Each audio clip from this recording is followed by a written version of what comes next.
What's going on, fam? Rise and shine, everyone. It is 3:03 a.m. here on the East Coast. It is your favorite host in the East Coast, DonGamer21 of YouTube.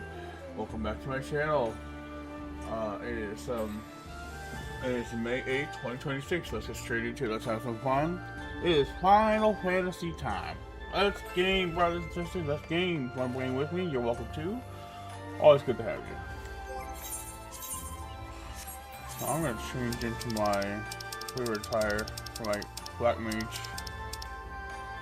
Actually, no, I'm going to switch over to the class altogether. First time.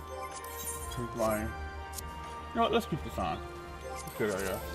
Hang on the FT right now. No, not right. Which hours ago there were.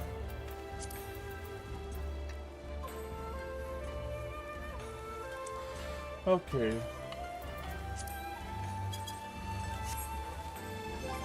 Hey, let's have a good one.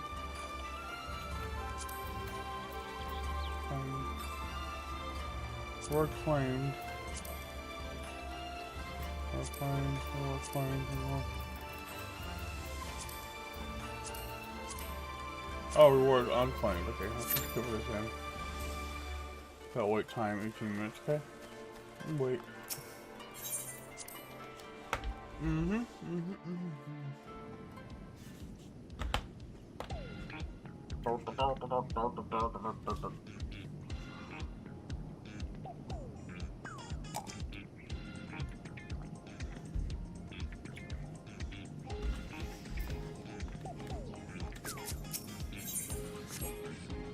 I just woke up a short while ago, 30 minutes ago.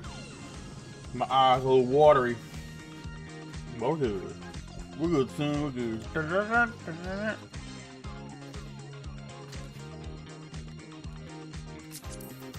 Let's dance, guys. We do.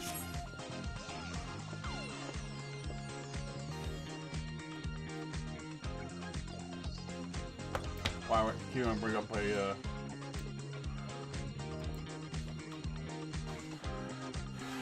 song. Let's talk about Cypress, actually. I want to hear stuff.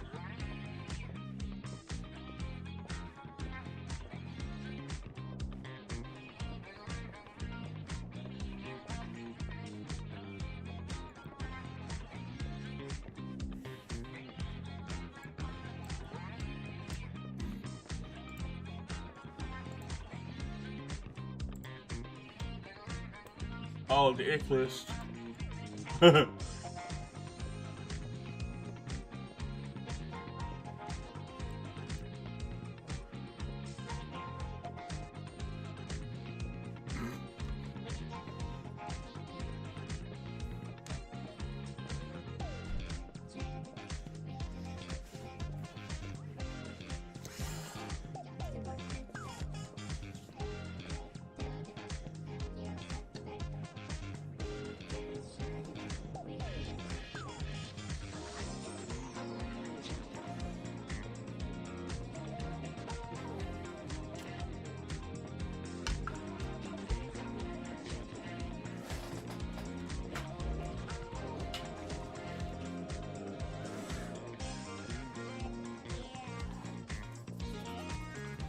Bro.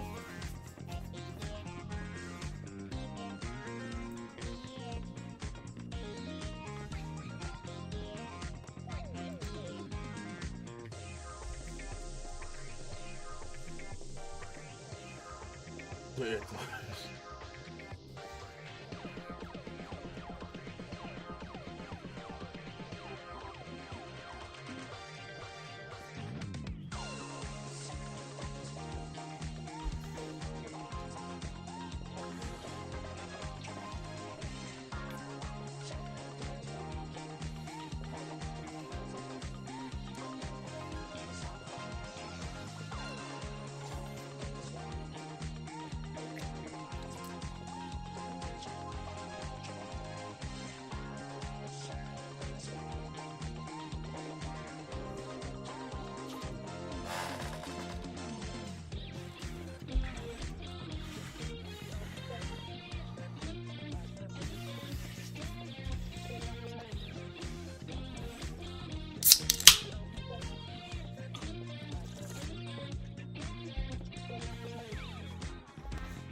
Be right back.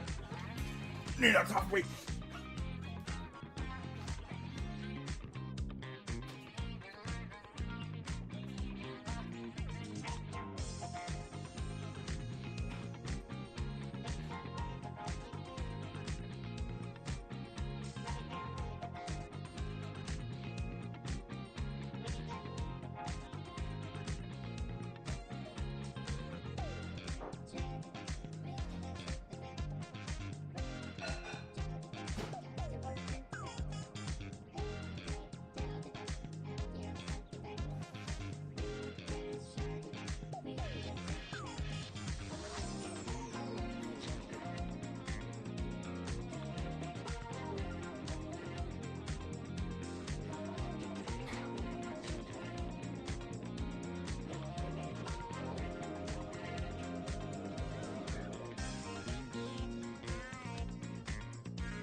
Bro.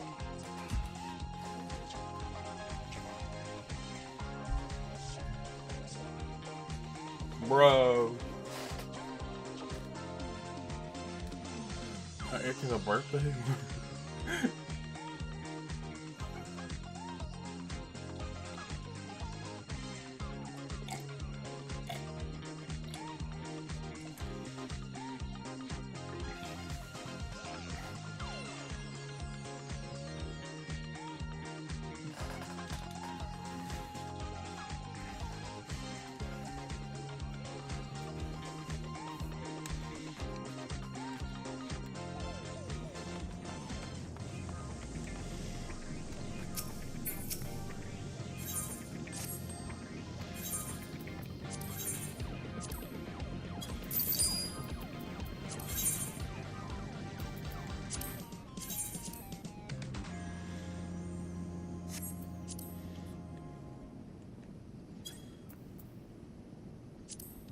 Oh!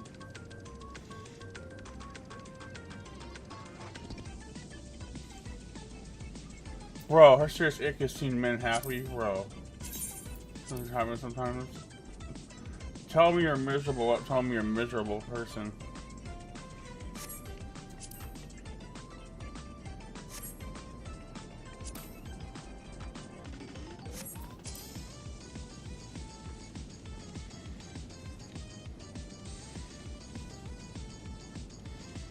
That's what it's in there.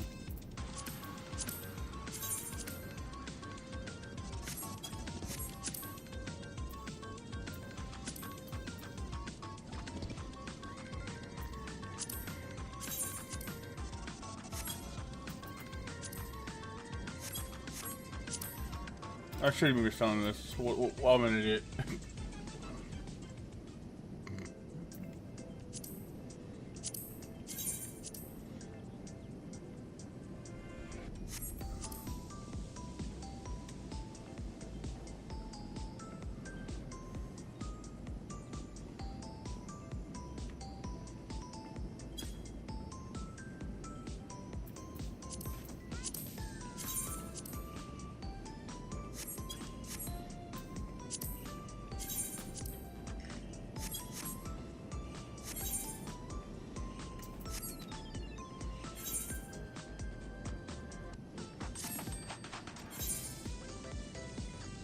Bro, that is crazy. It's still not as bad as drive you safely as an ick, bro.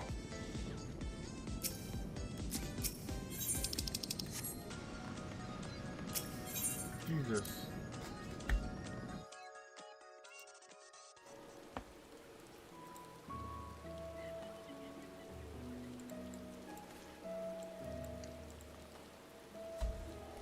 Bro.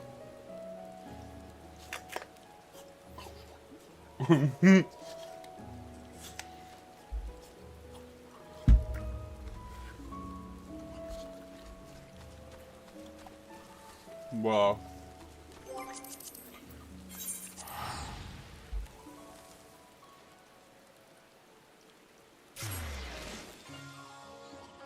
Let's go back for yeah, it's raining here too.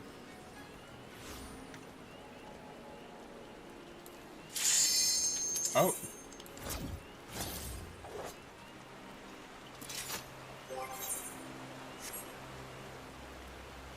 Let's see what we get into.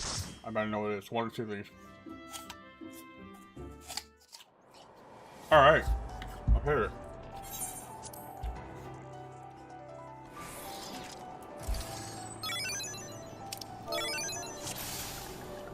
Oh.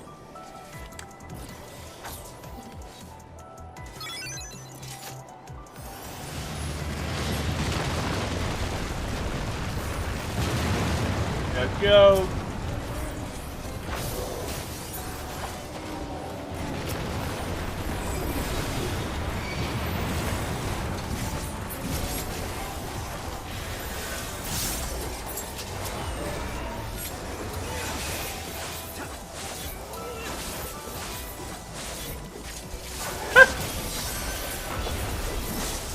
Funny.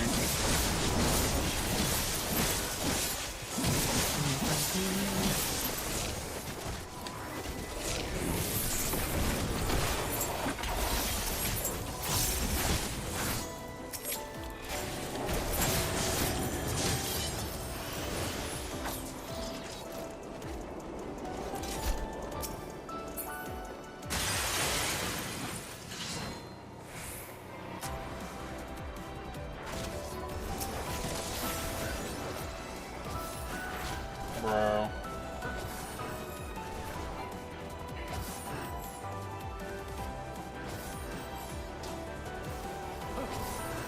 You're a sight for sore eyes.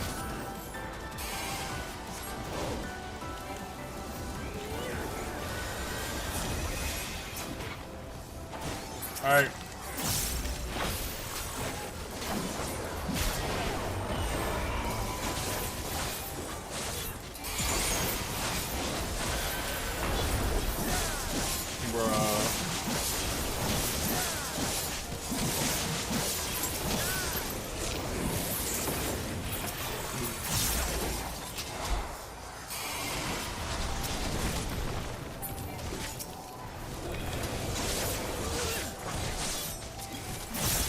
Yep.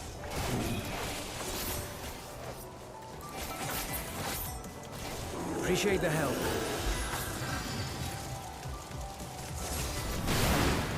We'll handle things from here. Take care of the fisher.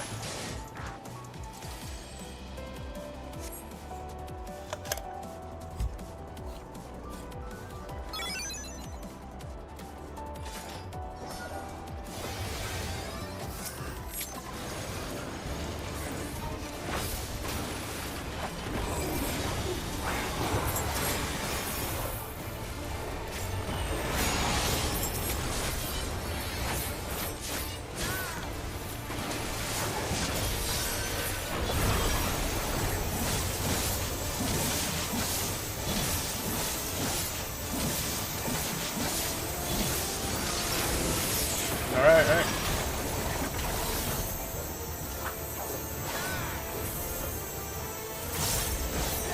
Oh. No.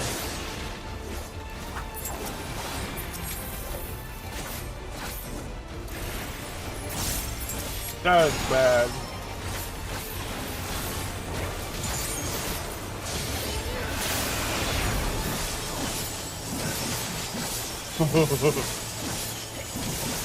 Not a bad joke.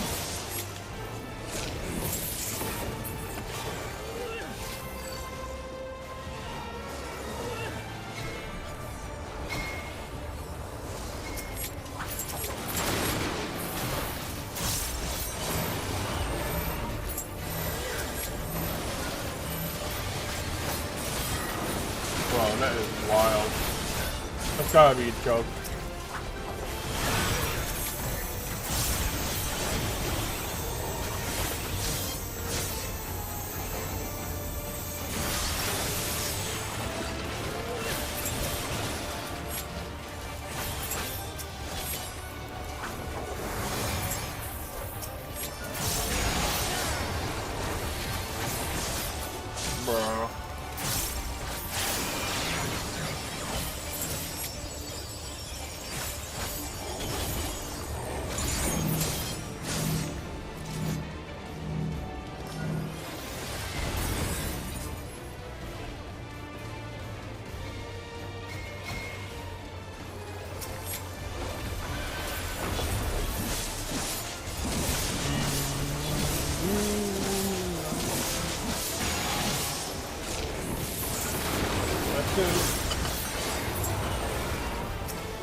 Yeah.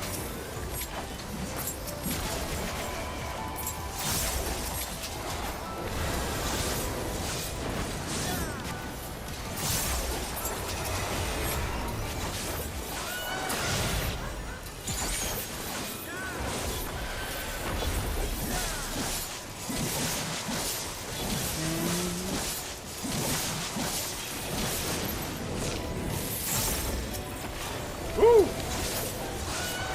Close.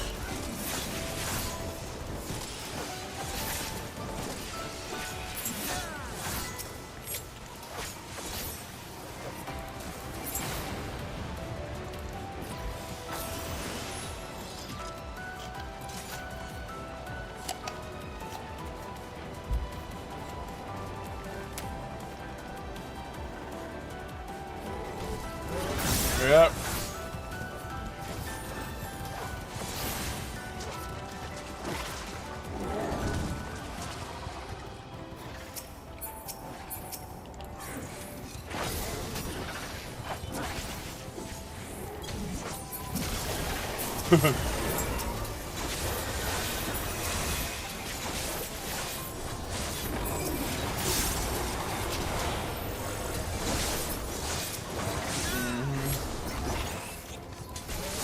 Go.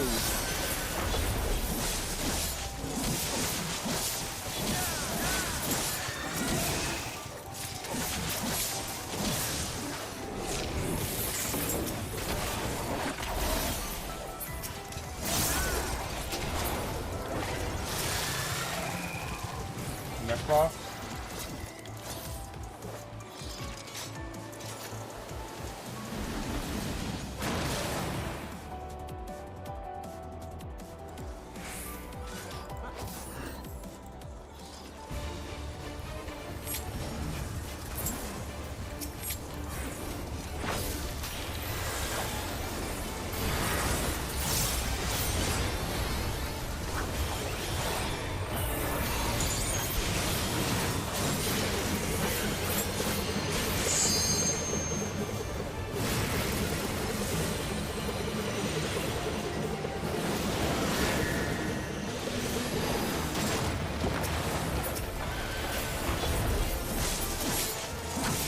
Yeah.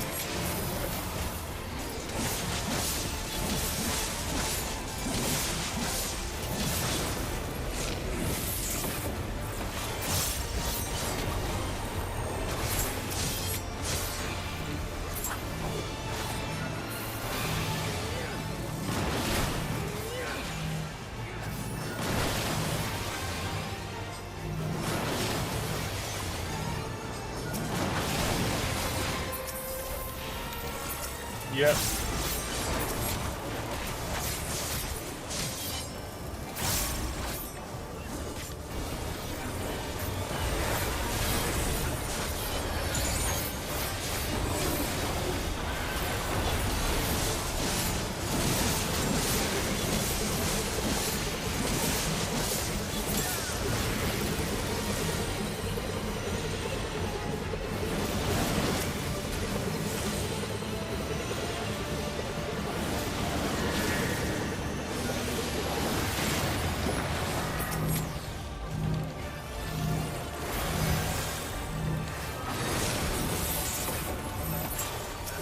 Yeah. Thanks.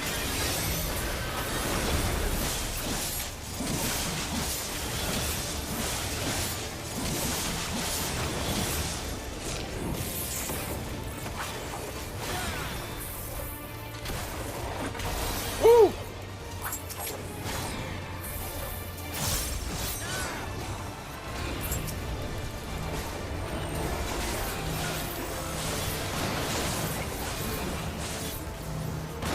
Yeah.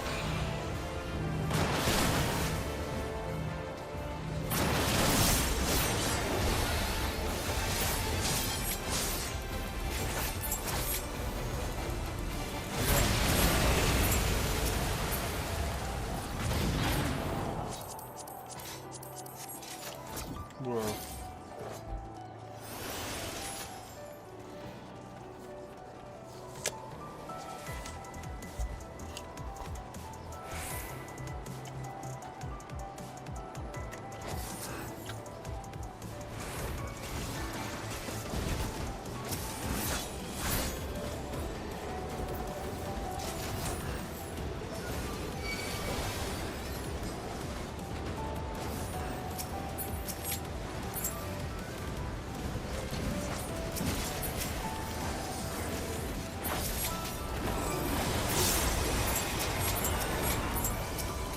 now.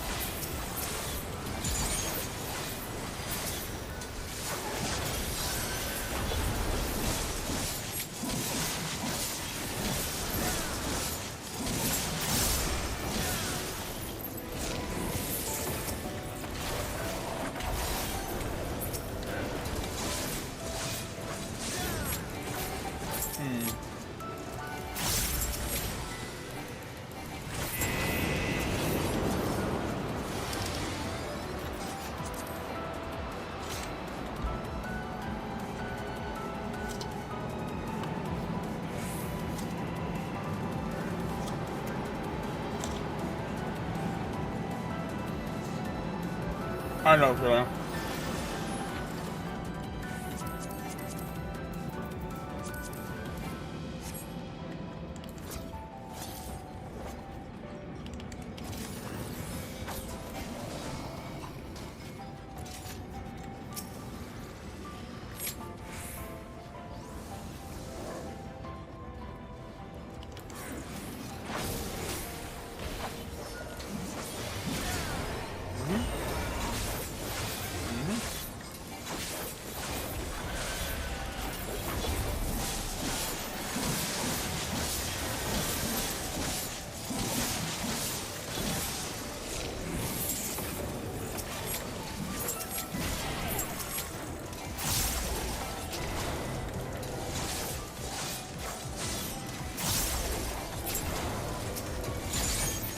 True.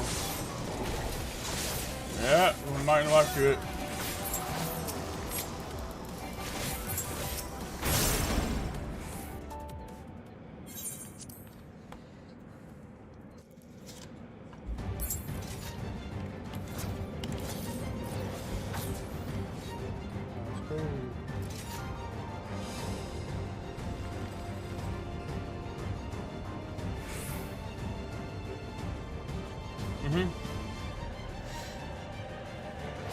Welcome to my domain, mortals.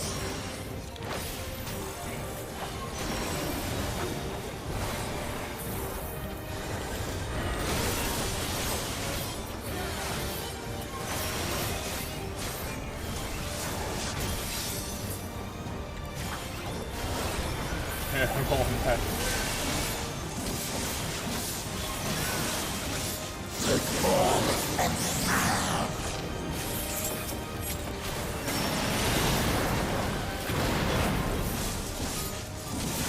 Carry out my will. Woo! Now for something different.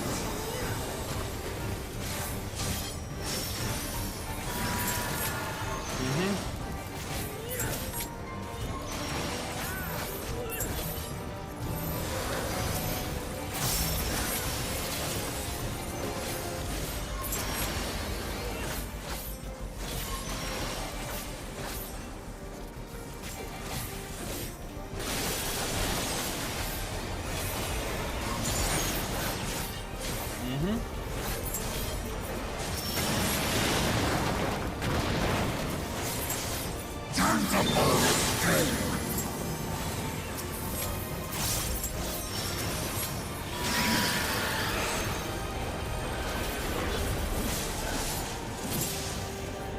Oops.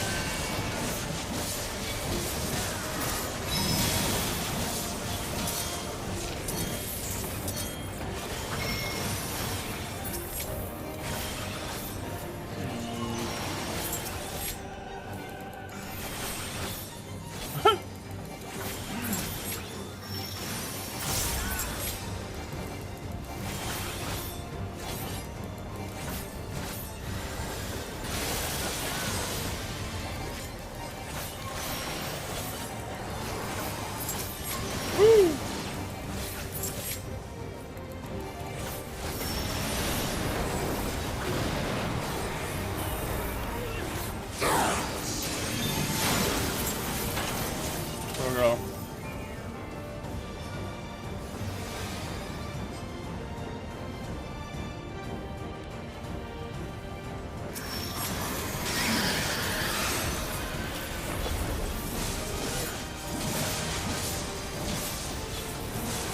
Ooh.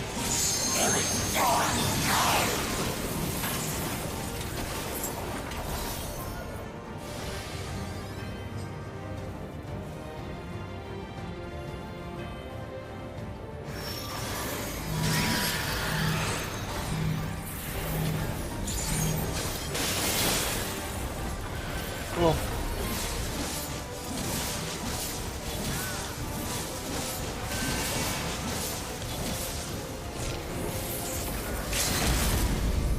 Let's go. Let's take him out.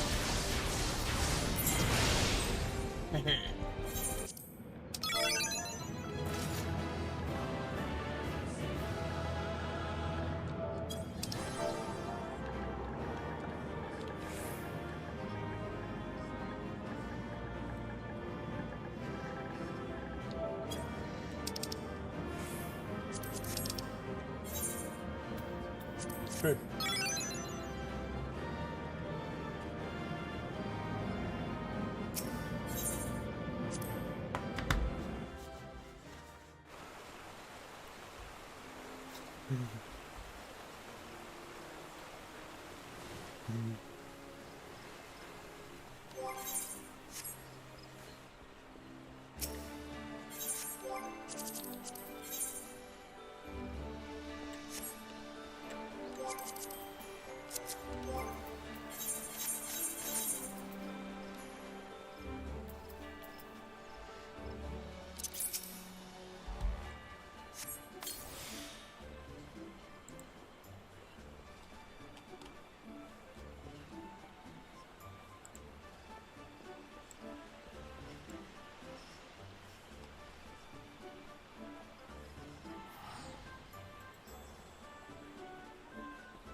Bro.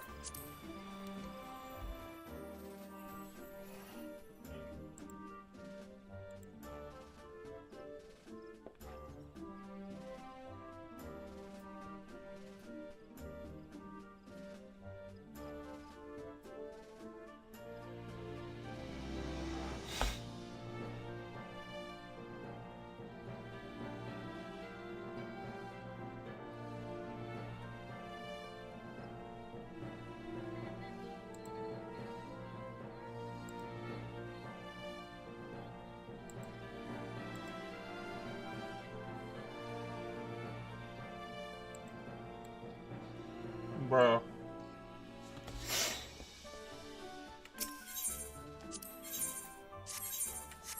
I don't know about this guy.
Okay,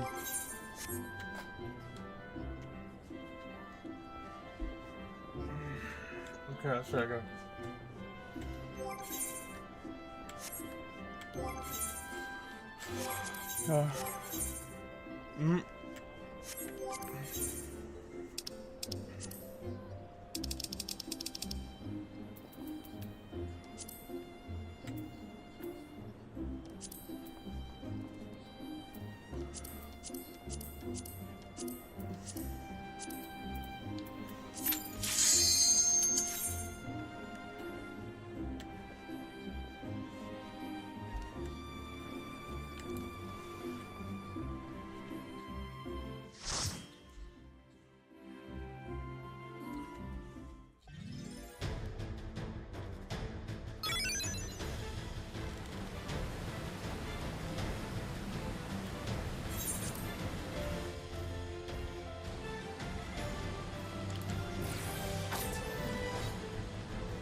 Let's go.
There's a reason for it.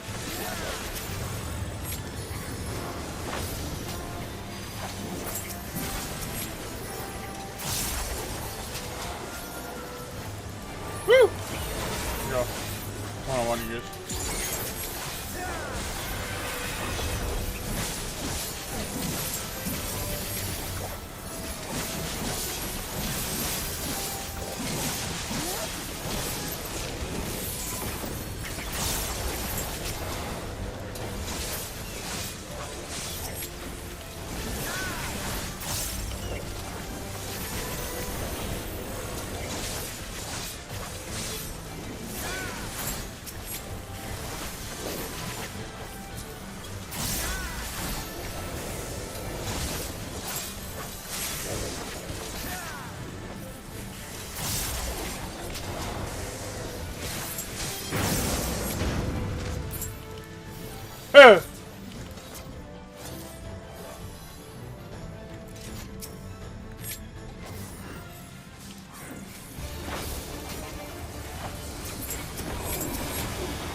No, it isn't. It is. We got stuff like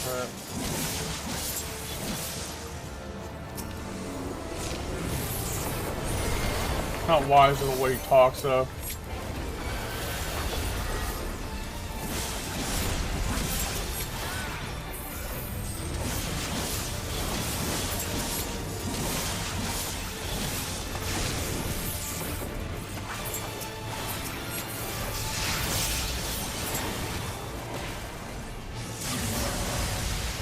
What are you doing?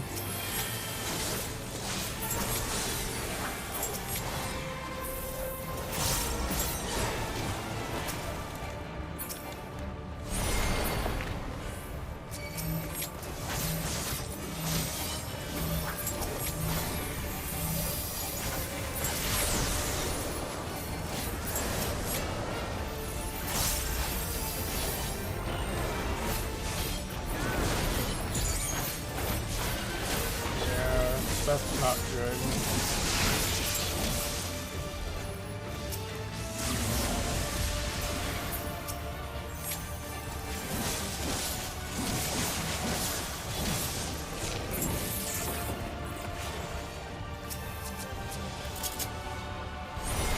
Oh.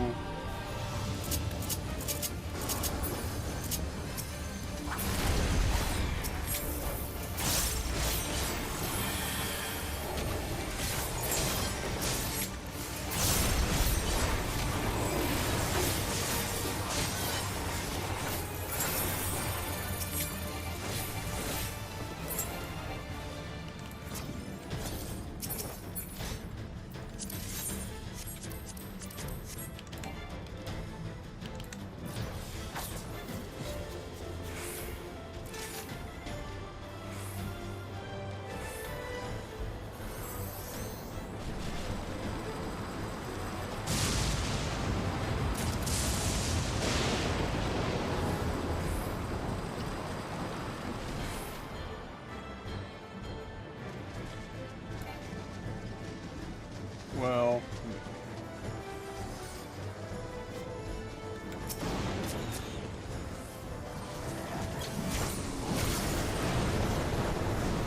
might win.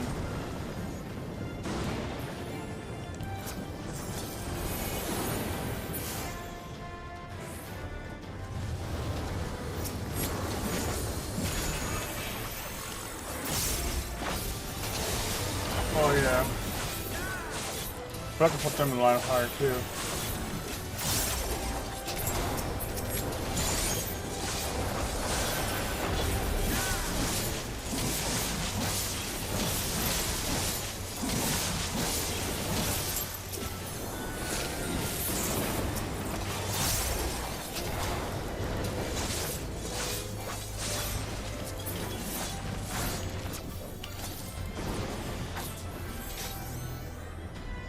Ooh.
Whoops.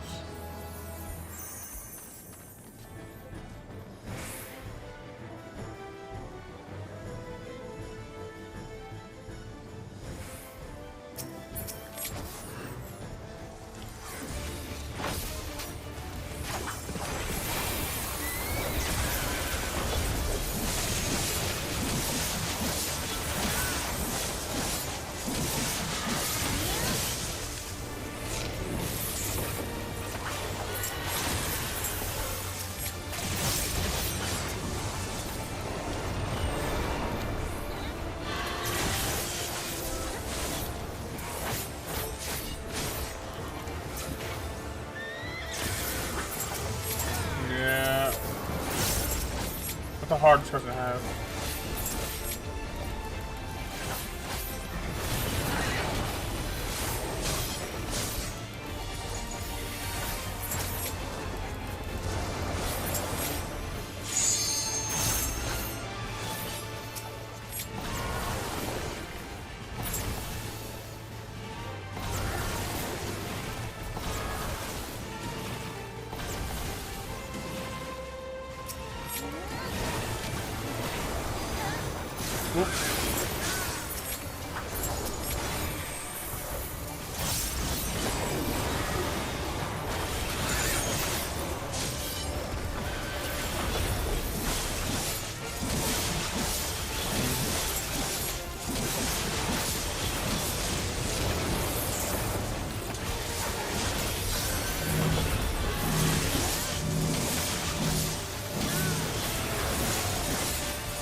go.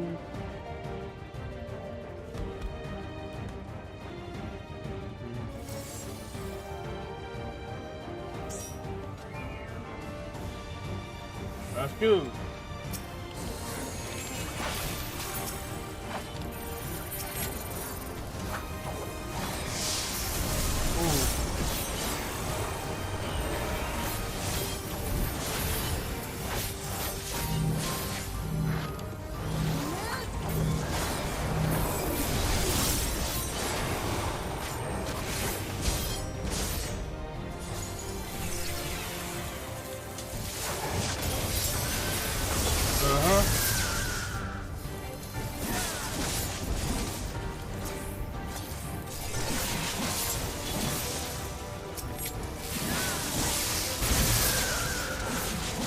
Boy. Get it. No, no, no, no, no, no, no.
No, no, no.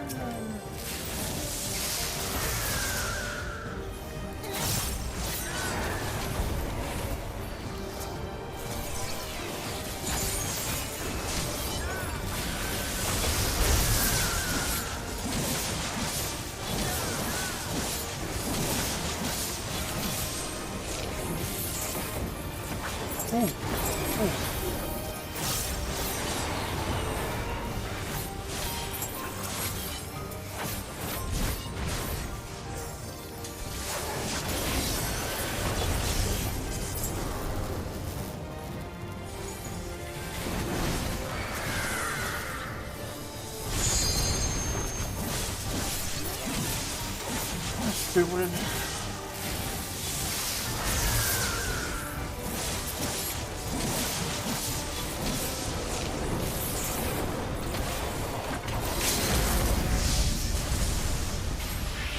There we go.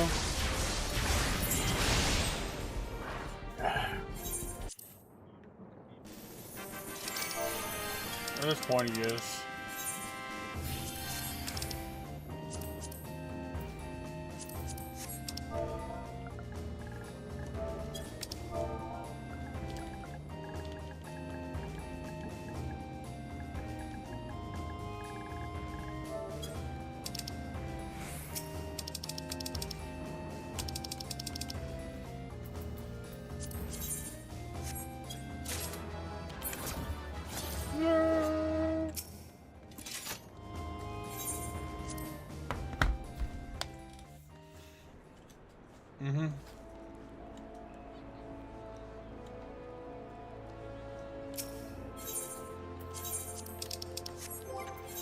Okay, almost.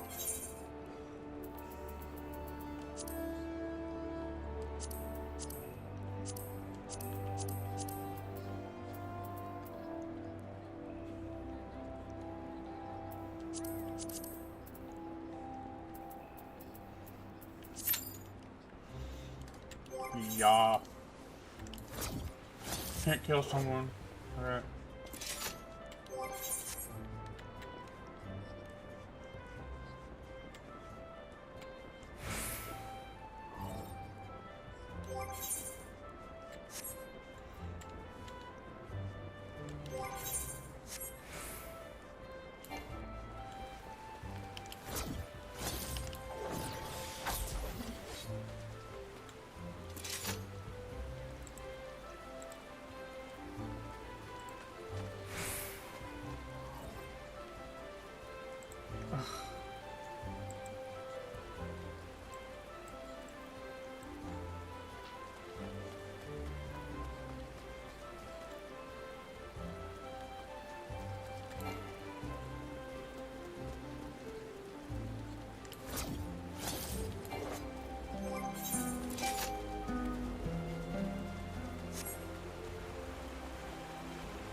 Okay.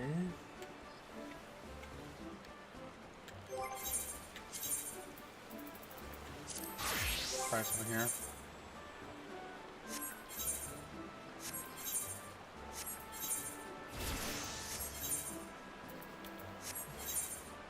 Oh God.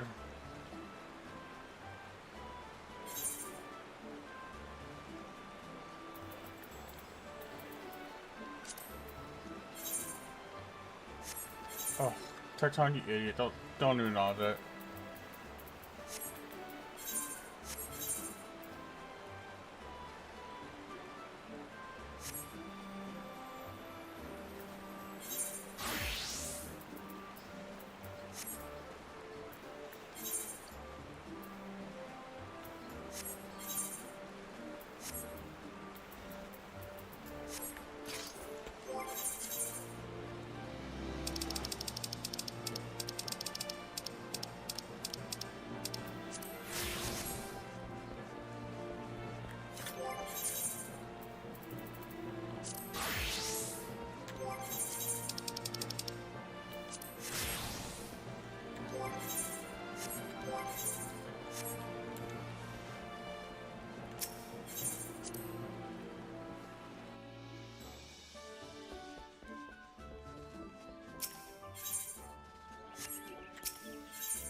Mm-hmm.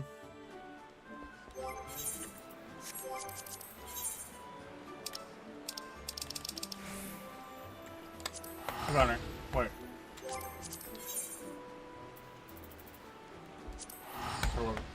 Don't Clay. That's what you yell.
And that's what happened.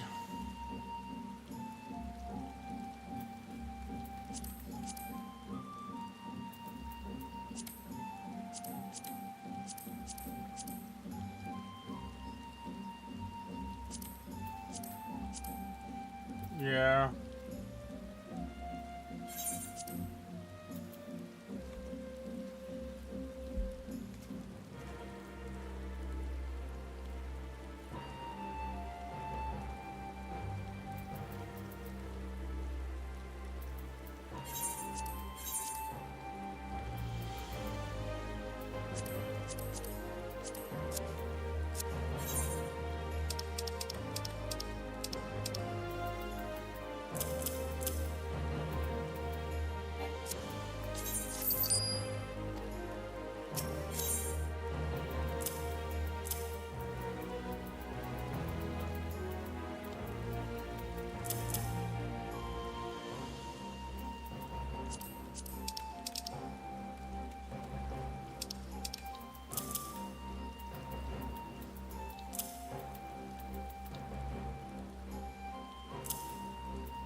Well, I don't know about that.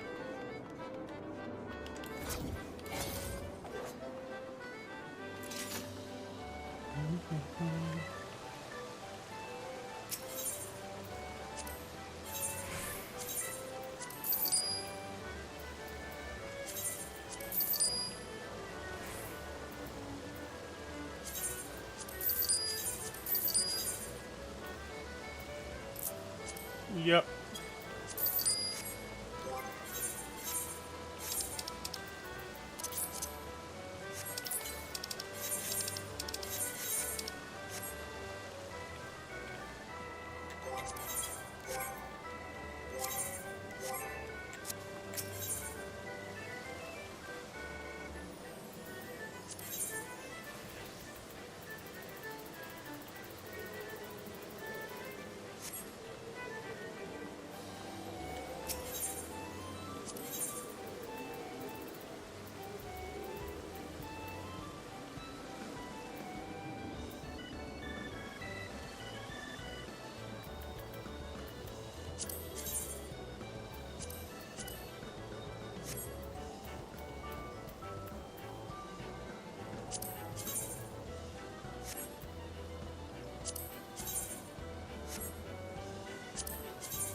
Bring it back.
No.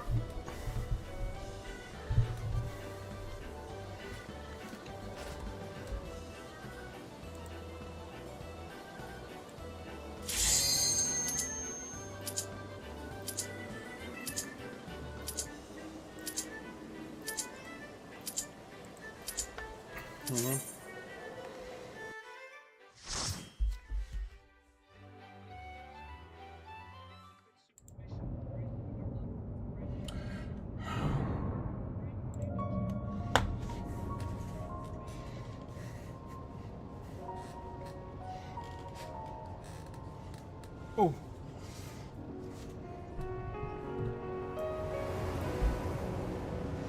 All right.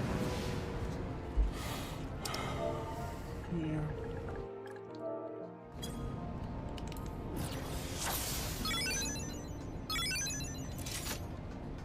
There are beasts ahead of you.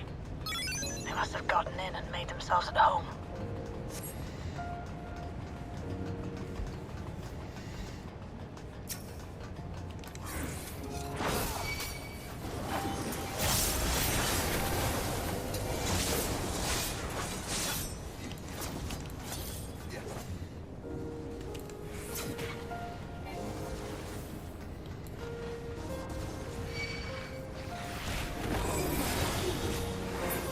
Yeah.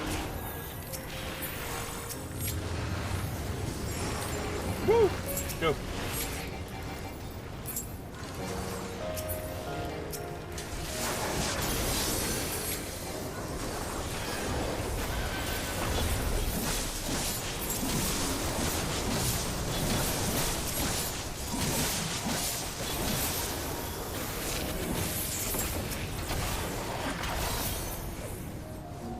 There should be an access hatch nearby that leads inside. Look for an opening. Ooh.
I'm detecting something big.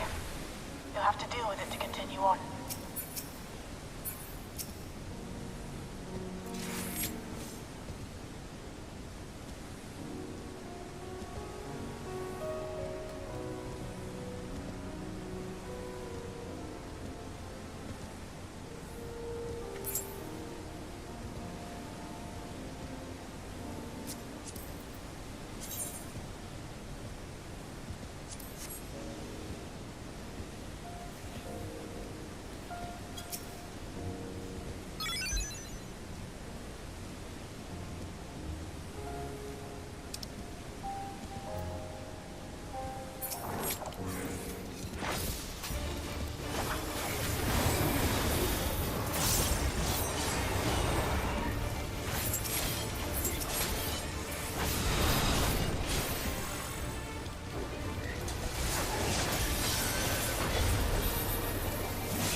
All right.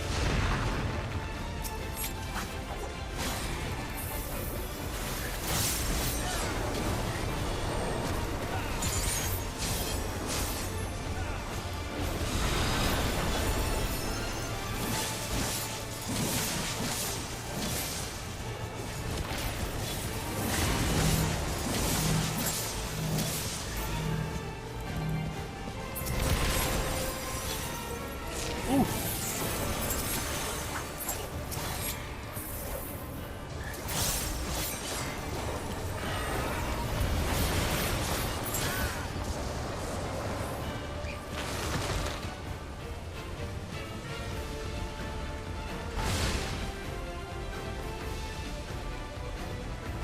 Hey.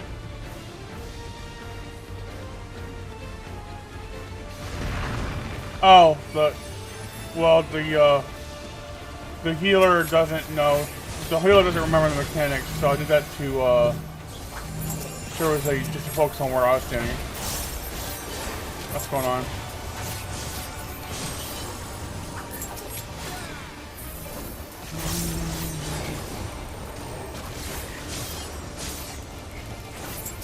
That was the idea.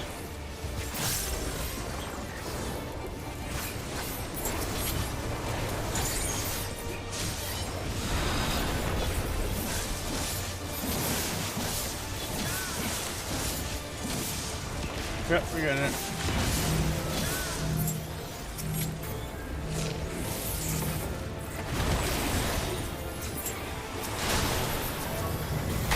That's why I did that. Now, proceed to the access hatch and head inside.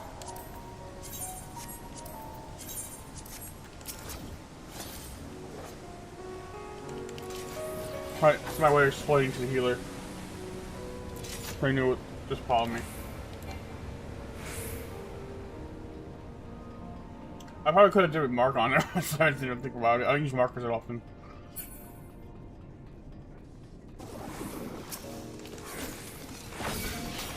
How are you doing, Faith? Hope you're well.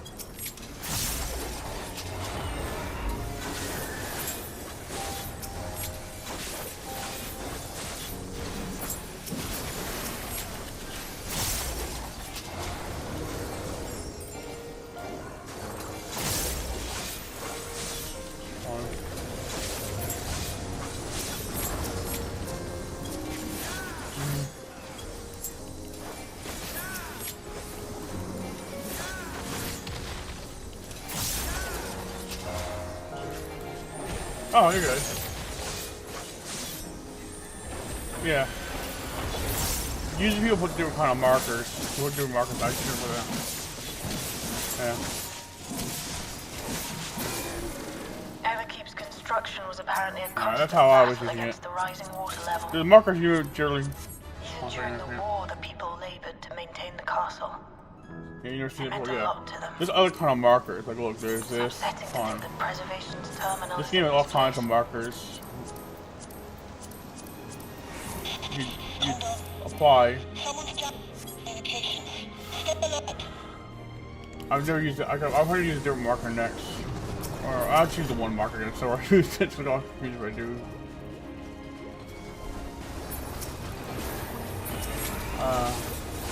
The markers generally use certain words. Those usually tell you what to focus on. The one, or what, like the one marker, the letter marker. Sorry, can't talk.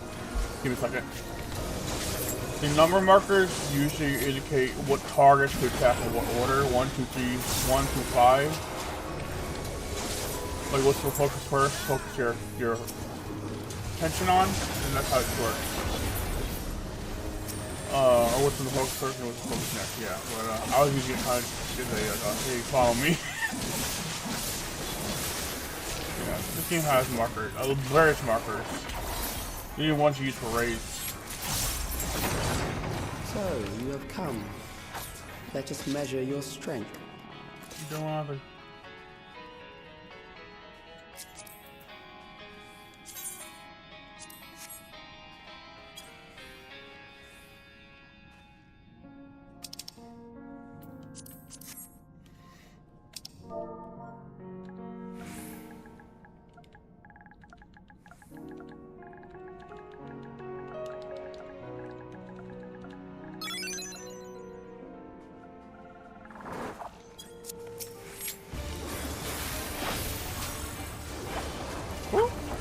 There we go.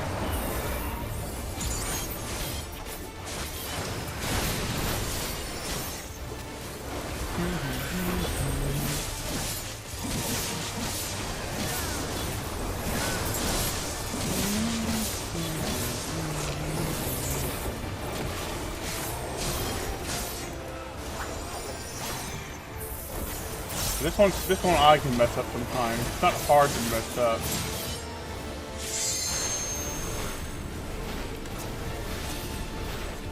Yep, over here. Okay. Universal indication. Oh, here's a jump. The jumping move is usually the indicator where you understand, but. Woo! Ooh.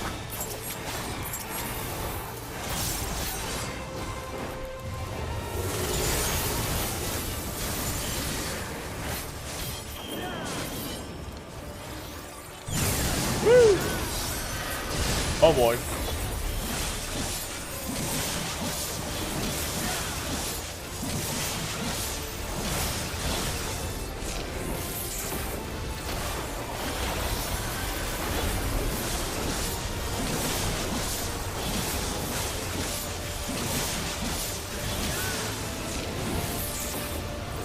Paid, what class do you play as? Just curious.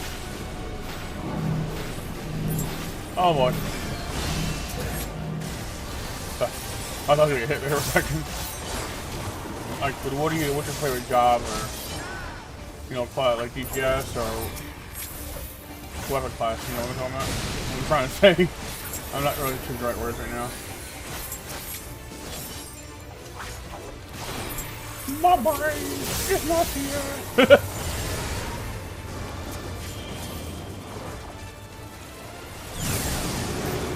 Ranging gets easy, hey. Yeah, I'm playing melee DPS. I have a couple range.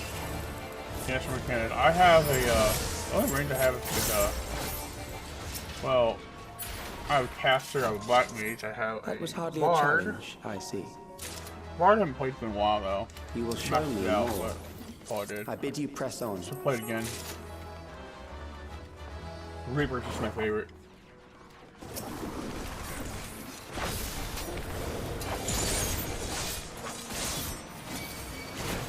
You just remember my monk? Nice.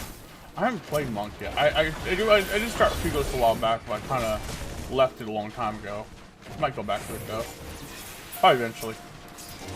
Once I feel like it.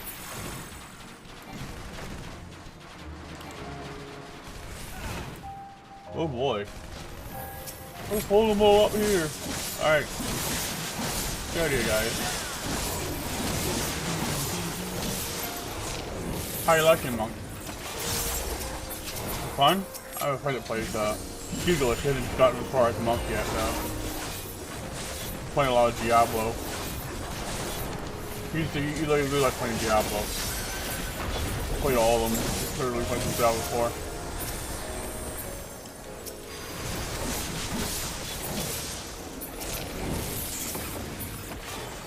What you love about Reaper? That's one I haven't unlocked yet. Well, I like Scythe, dude. Scythe is my favorite kind of weapon. It hits hard. There's a lot of good AoE moves compared to what I started off with Dragoon. I liked how since I started Dragoon, it was easier to access because it shares a gear set with Dragoon. So I already had a lot of the gear I could just bring over to Reaper. So it was easier to, since I started with Dragoon, played with that so long, it was easier to access. But generally, I like the damage it does. I like the skills. It's cool. It's cool looking with its dark, gritty voice powers. It's I like Scythe in general, dude. Like, I love Scythe.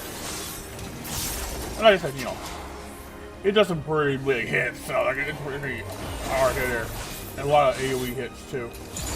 Like I'm like compared to Dragoon, there's more wide range attacks that do a lot of damage. Okay, watch this. Interrupt. Oh no, that one can be interrupted. Usually that can be interrupted with the black if the white mage is spamming holy too many times. The white mage. That's what I like about Reaper. I generally like Scythe weapons, so.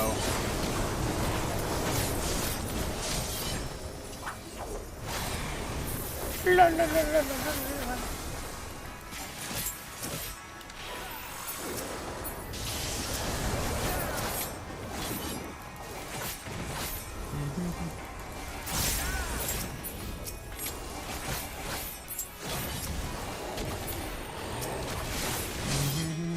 What's some more Reaper storylines that unlocked to do, but they haven't done more job quests like that. You are untroubled thus far, but I have something that may test you yet. Okay. Warrior is my second favorite. Warrior has good survivability. It's a good tank. Really solid one. You hit some pretty big numbers, actually. I heard it was nerfed compared to what it used to be, but it's still pretty good class. It's pretty solid to play us. Really high survivability because a lot of This machine has long higher guarded level. these crumbling halls. Okay.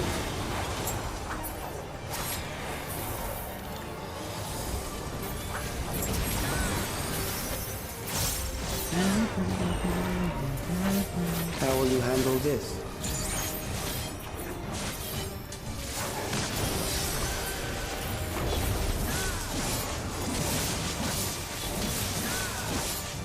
Don't.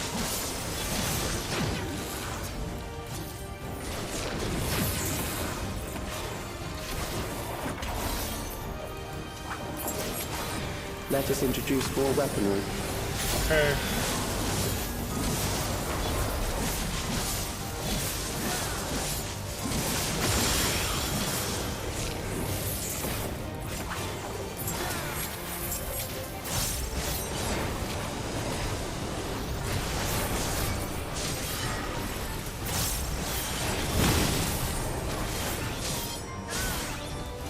Let us see what this yields. Yeah, I don't understand that one. Ooh. Perhaps a new approach to assess your adaptability.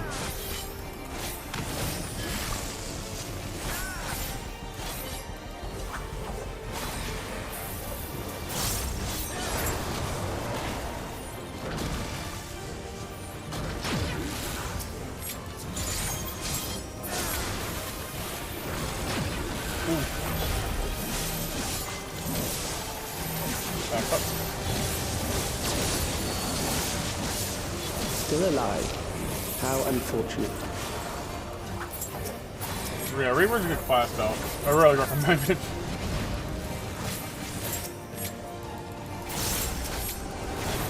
For you to die here, it would save me trouble later. Where'd it go? Where'd it go?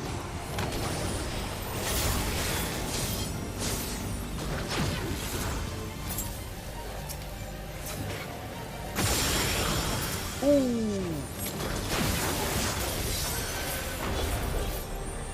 Where?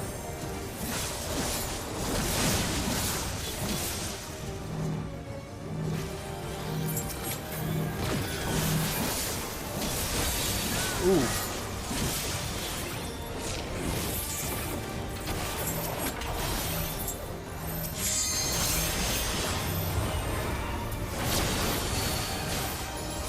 I'm beginning to understand how you were able to defeat Queen Eternal.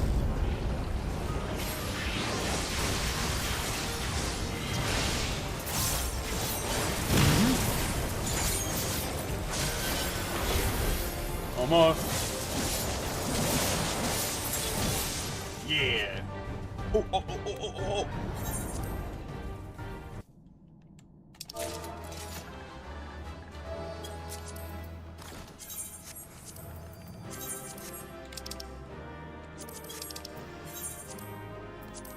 Good job.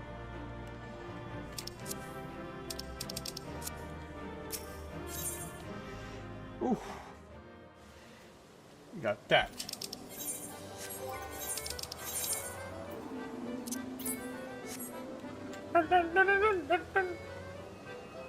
How do you activate chat bubbles? Oh, wait a minute. Okay, hold on. I don't remember exactly how I did it, but yeah, just hold on. Let's see. Character configuration. Is this a configuration? No, it's gotta be character configuration, I think. I don't know, UI settings, display name settings. I think it's here. No, not here. Log window settings, maybe?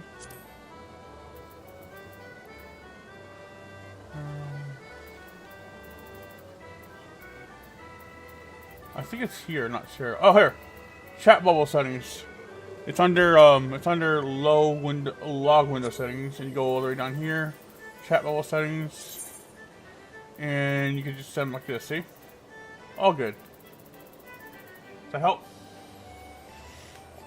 Most especially generic settings, enable chat. Okay, no chat bubble. Generic settings, display your own messages. Yep, you do that too in general.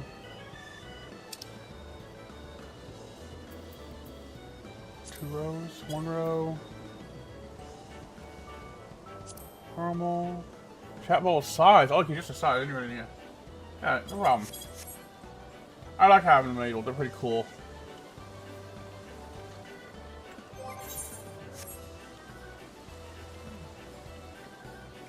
I had to find where they were again because it's been a while since I set them. That was an update a while back, so.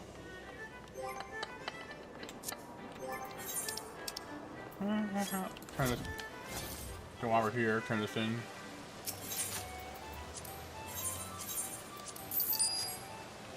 Okay, where do we go next? Max on that. Let's switch over to Black Mage.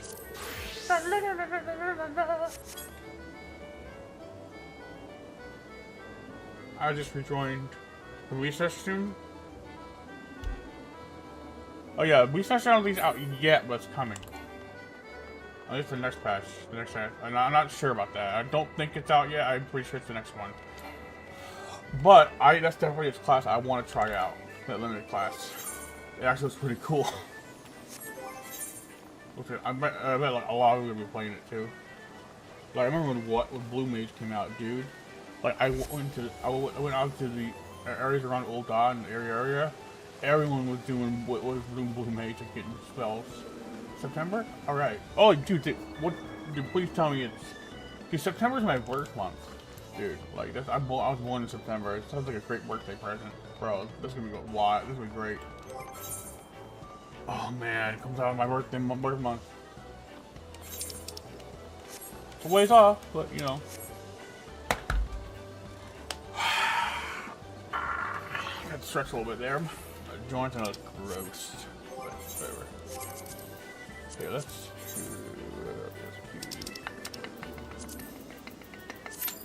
Okay, 6 minute estimate right there. I think you're right about the month though. I think you're right though. It comes out probably September as I recall. I just completely forgot. Oh, here we go. Here's the one that people have trouble with a lot of times. Okay. Oh, okay. Okay, we go.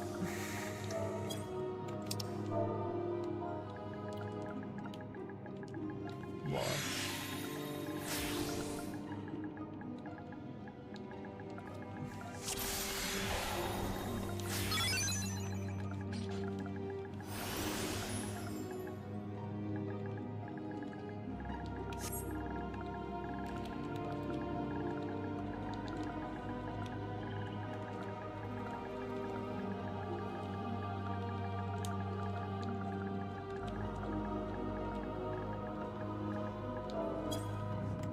Second boss, stack a big purple zombie. That up ahead of time. Because God may not know that. Yep, that's right. She got it. Purple says she's got it!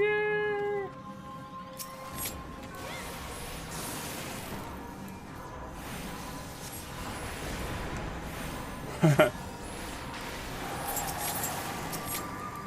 Yeah, so there's a, have you done this one, Clay? Just, Time of Decraft Hard at all? There's a certain mechanic with the second boss, it's kind of a little unusual.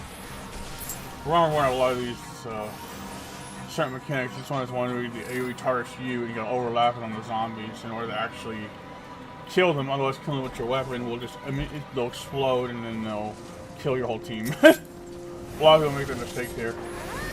It's easy to make because it's an unusual mechanic, so.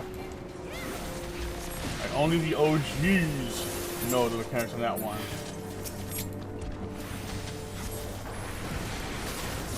Most OGs or anyone that's run this, like, gotten this a lot, will figure it out.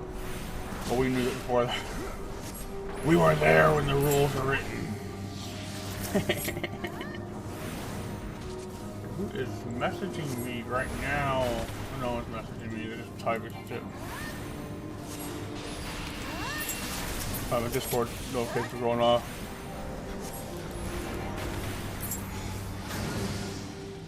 Yeah.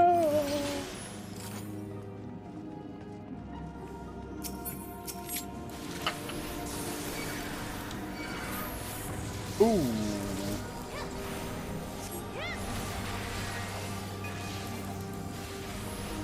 Let's go.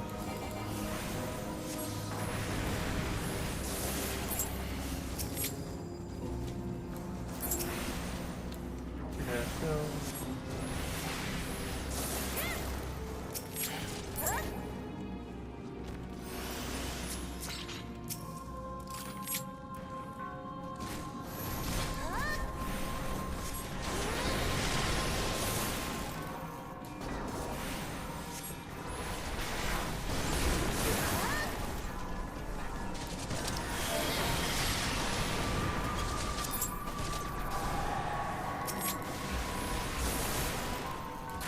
I think I got that.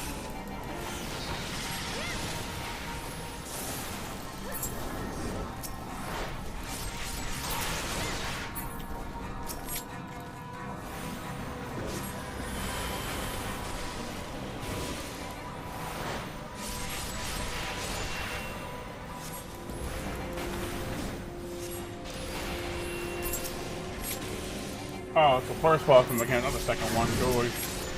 I got the order wrong. I think I got the order wrong.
Let's go.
Yeah, that's how it happens.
I think they got it already.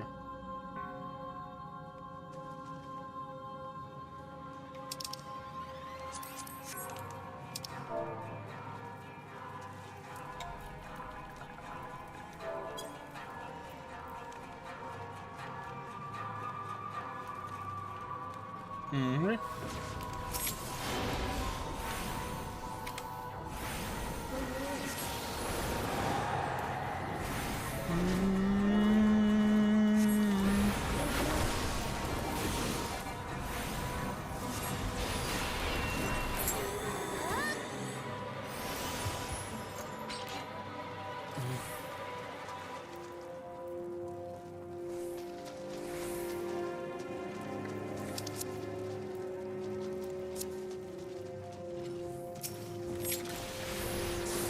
Okay.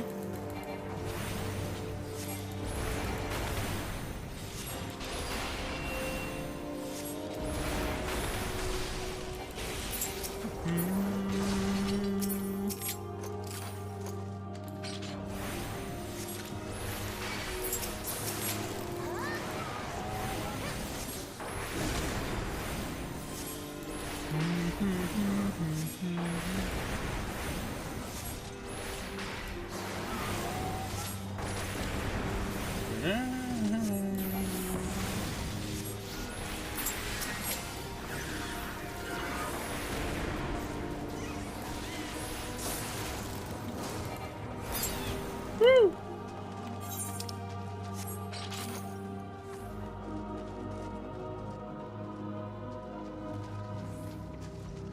I will admit, God.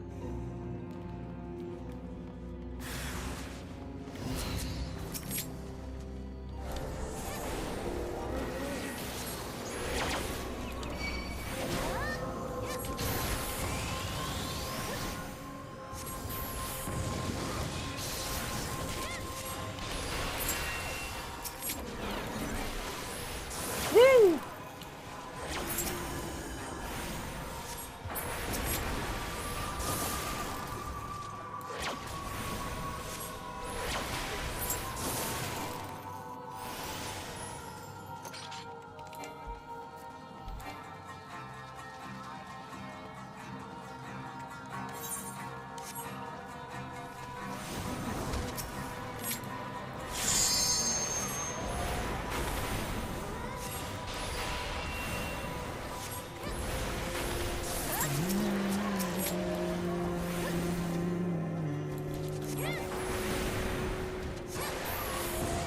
Ooh! Yeah, you don't think you've done something yet? Oh yeah, it's called Terra Deep Crop, the Roman Warren, and it's a tricky one a little bit. It's kind of creepy. It follows a story of the girl, you know, that girl in the beginning of the game, Roman Warren. It started on Gridania. Did you start off in Gridania actually, or did you start off in Old Olympia? There's a little quest that's connected to that area. You can see a little side interaction. You see with a character called Avery. This girl, and she's talking about this. I guess their healer died, their tank died, and she's rolling the healer for it. And that's the girl in this one. I can't really explain it properly. My brain's like whoosh.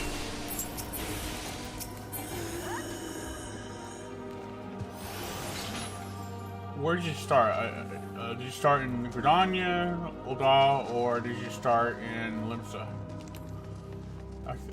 I'm not sure. I think it's something that either happens if you start there or when you go there at a certain point. I don't remember. It's been a while, but there's the three characters in this one are from an interaction you see go on in the background. Limsa? Okay, yeah. So you maybe didn't see it. It's part of a side quest. There's a sad story to it. Over here. No.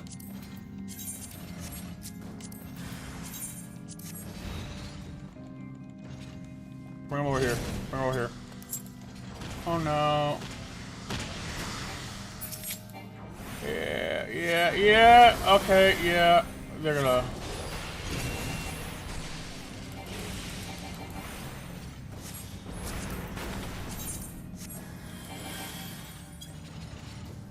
Okay, they're doing it right. Can't have the target get hit.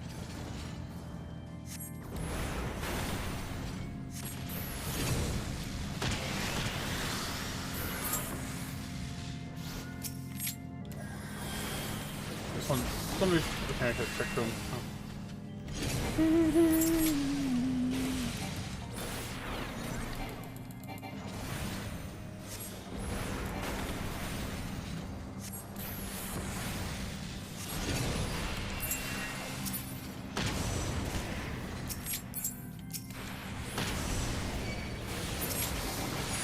Ooh.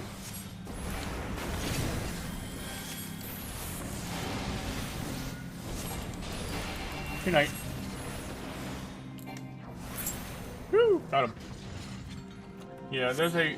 You look at this. You just look at the start. You look at this quest line for the TMD craft card. There's a whole video breakdown. I think probably about it too.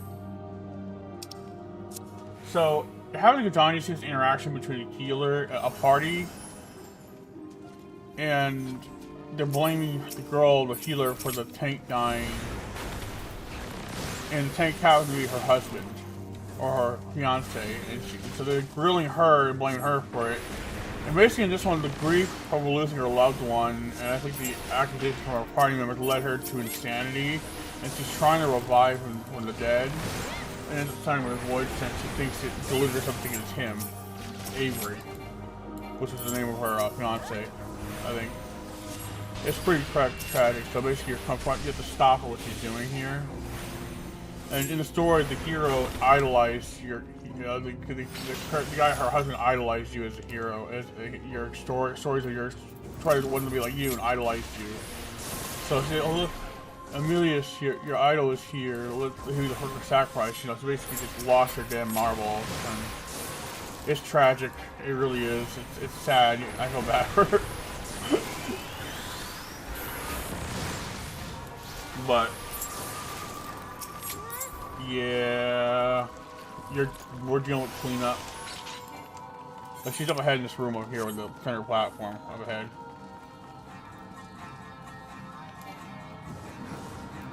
She lost her mind.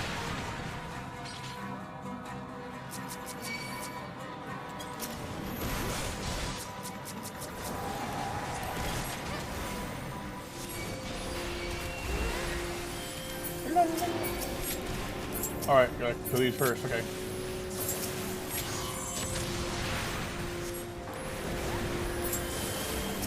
Like you see some cutscenes that come in some cutscenes they're out to the side. You see it playing out like the process of her. What happens before she loses her mind? Yeah, it's sad. It's not a mainline. It's not a main scenario. I think it's a side quest. It's really not part of the main scenario at all. What's tragic? I know. I gotta throw these out. Got these zombies.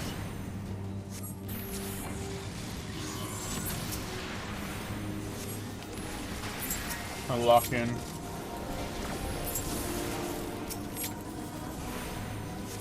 I think my brain is tired this morning, dude. A little bit. But I am slipping. I'm using a lot more on point with the attacks in this.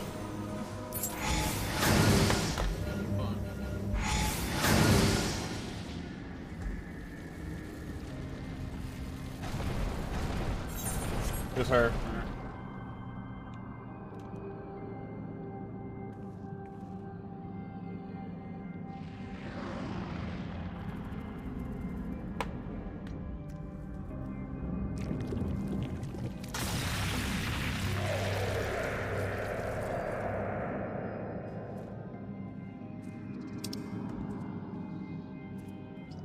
Look, Avery, all these people have come to make a gift to their souls, and it's kind of them.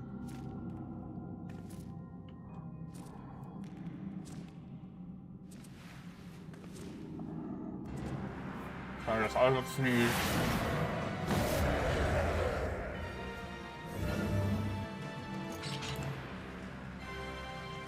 Yeah, so this boss will hit hard, you gotta watch out. I don't remember the exact mechanics, but it's pretty straightforward. Dodge AoEs, hit him.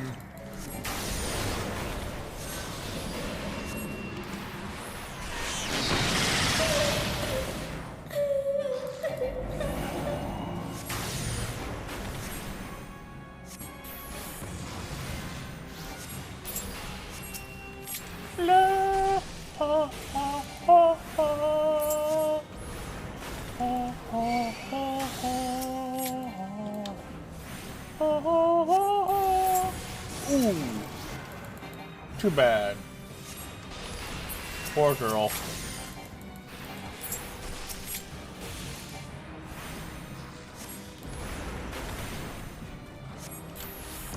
Ooh.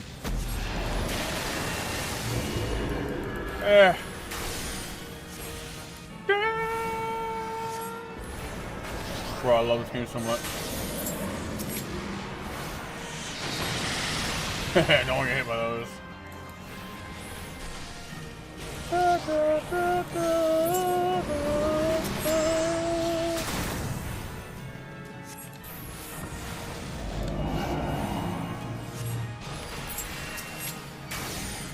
Okay, you don't want to look at the center.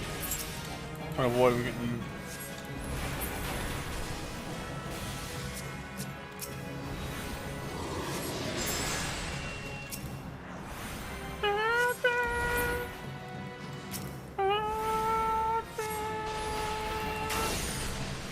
Kill him, kill him.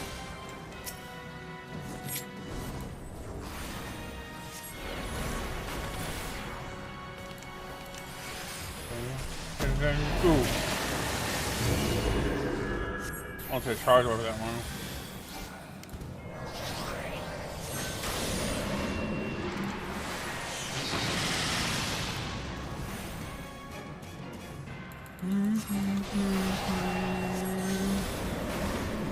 No, never not going to do that.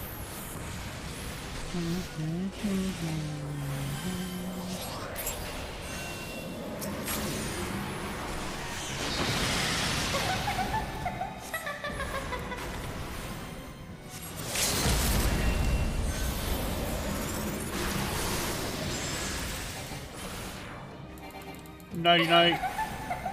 Sorry, girl. So bad for you. Really do.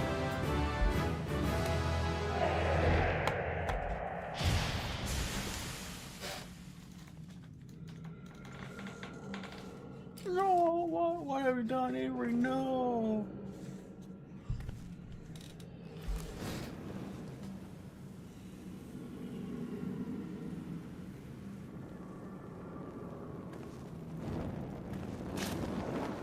Fell to her death.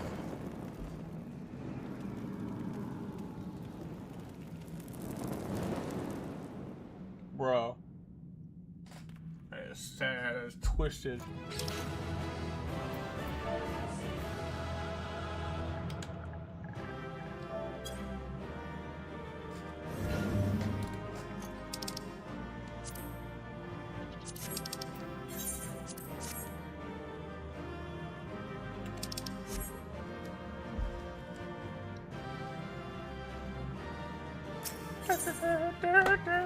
Got that. Got that. See, we got. We can go to. Let's head out to Rogers Reach. I think Rogers Reach is a good idea. Alright, get great.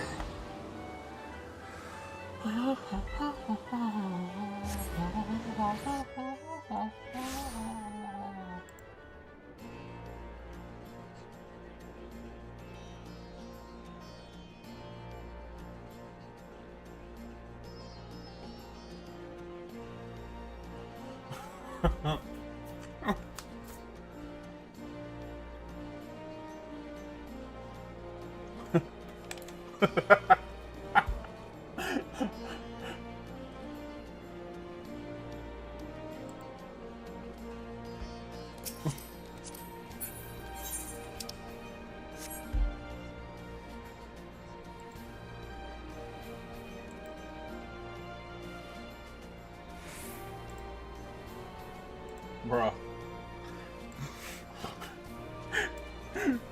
I was playing. That is a funny stream clip I just saw. As a gold spot at Met Gala 2026, it's literally just a cockroach in the main lobby going around like that. Yeah, that's why I had to stream in my stream early the other day. I go worldwide. Oh my god. Oh, I don't even. I don't know what that thing is. That the cockroach is at, but like, bro, that's funny. That's one joke. Cockroach. He did the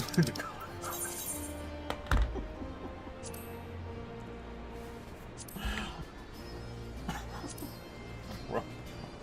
I know a lot of people don't like him too much, but no, that was a funny. That was a funny meme.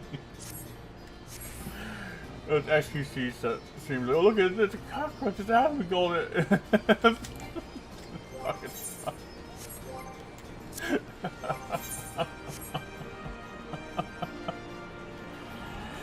Oh, mercy me.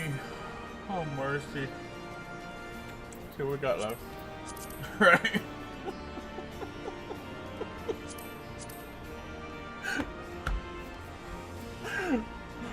That was funny. That was a good one. Because I've been selected. Yeah, I did. Here we go. Ooh, we're getting 11 now. Straight into another one, boys. Oh, yeah.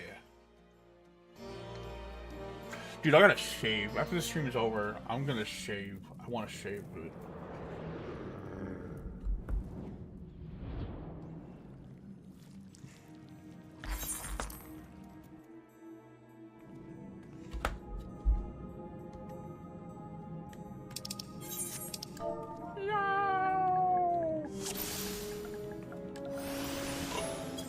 Yo. La, la, la, la, la, la, la, la.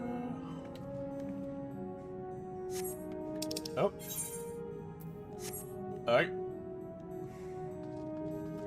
Okay. Let's go, guys. Da, da, da, da.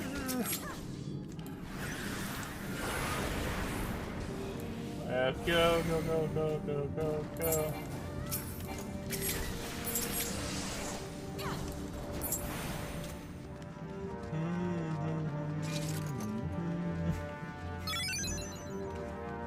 Hiya! Cool Pixie, hello.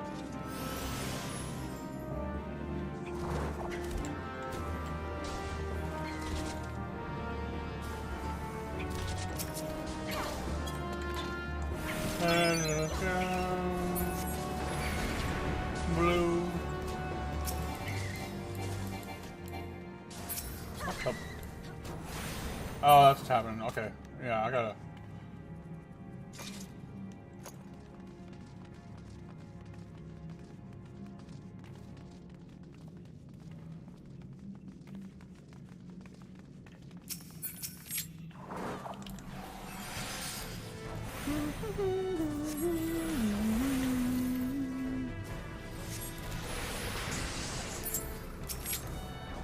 Da, da, da.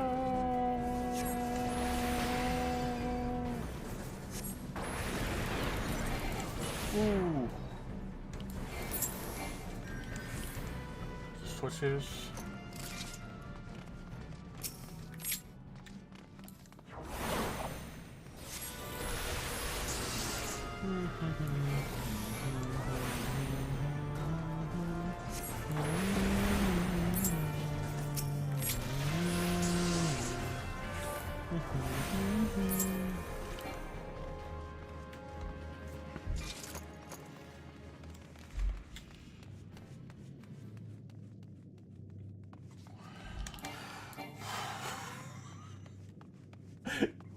No, there's sorry, I was thinking about that meme.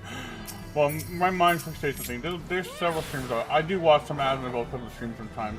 Lately, I haven't been interested too much, but I like the funny stuff, right? Like I remember when he was playing 14. I mean, he trashed on the game for so long, and he's like really enjoying it. Like, oh, okay, this is actually pretty good.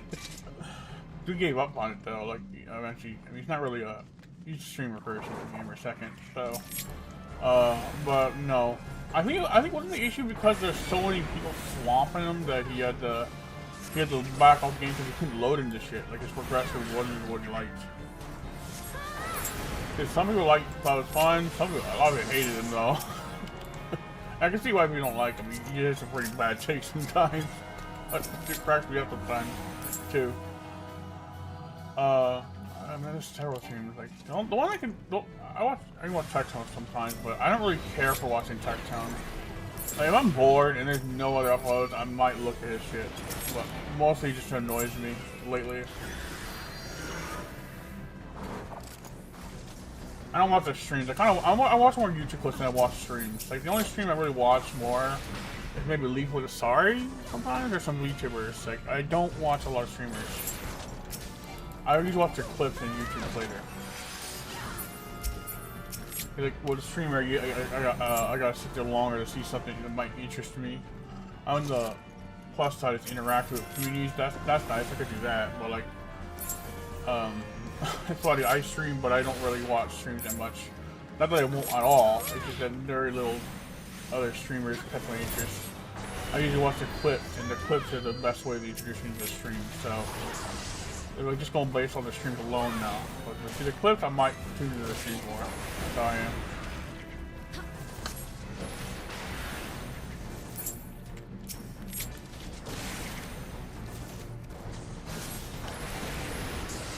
Sorry, like, I like to listen to some of Sorry's old clips though. Like, she touched based on a lot of political stuff, like Asman has been, or like social stuff. But honestly, I like some of her older clips, like from a few years ago. They were pretty funny. I'm trying to think of one. She's a YouTuber. She's a little controversial herself, but she's a little weird compared to other YouTubers. Less safe, but yeah. Okay, bro. I'll just pass on all this shit.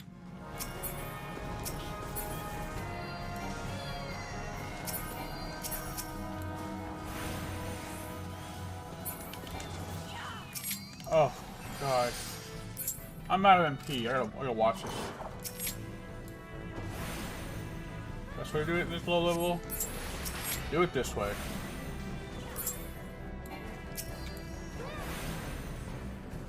Like some of her reactions, but some of Lisa's reactions to memes, like, were funny. She did a video called, I think it was like, what's it called? It's I think it's called Have More Babies. It was like a AI generated YouTuber thing of her dancing. It was just funny.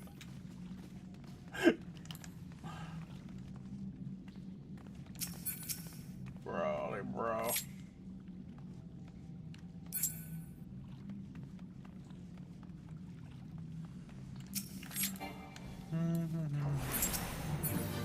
Let's get this one. After the stream is over, I gotta bail out after this video, this one. Cause my, I'm kinda, I think my mind is half to get some more food. It's weird, but I'll feel like a shark as I normally am.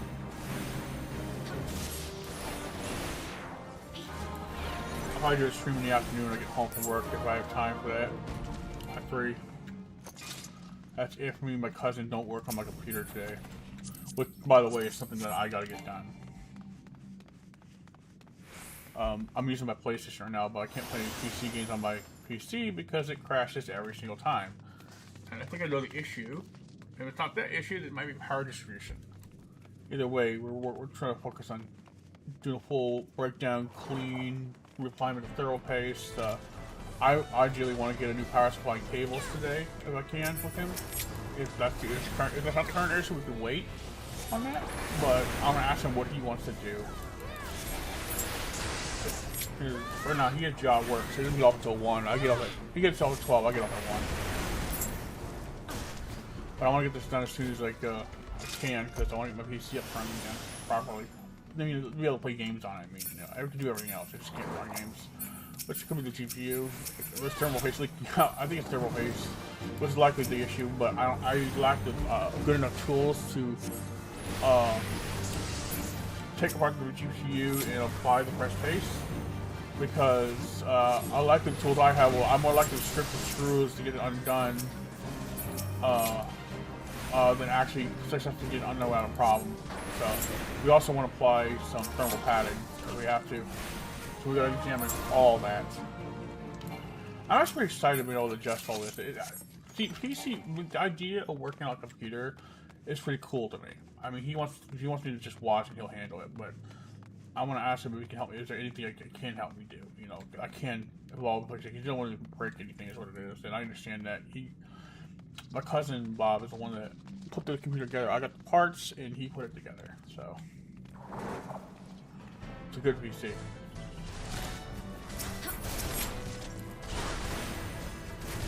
Considered mid-range by today's standards, it's pretty good for mid-range. It's solid.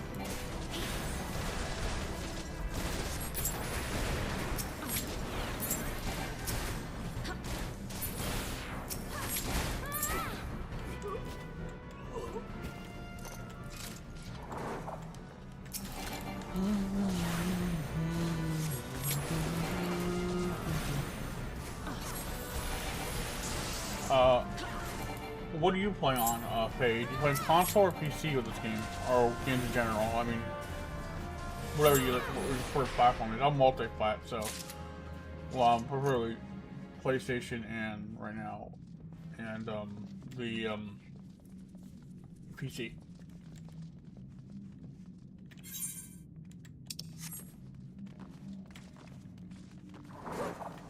PC? Cool. What's your spec look like on your computer? I have a RTX 3060 gigabyte edition NVIDIA graphics card. I have a Ryzen, AMD Ryzen 5600X CPU. I have two Corsair engines, 60 gigabytes of RAM, so that's 32 gigabytes of RAM, GDR4, because that's what my motherboard supports. I have an AMD MSI edition. B55 Gen 3 gaming motherboard, and I have a Thermaltake. It's an older one, but it works still. That's one of the things I'll swap out is a Thermaltake 850 watt power supply. I have an NVMe here by Cruiser. That's where my operating system is stored on. I have two SSDs and two mechanical hard drives and things. No disk drive. I don't have any optical drive. Most PC cases don't even have thought of that. At least the ones I've seen now. They're weeding out disk format a lot. It's considered obsolete these days. PC requires you to have internet connection. Oh. My old PC had a disk drive. I have a power pre-built. I rushed some of the old pieces from that one into the new one to get it up and running quickly. But certain pieces I gotta replace, which are mainly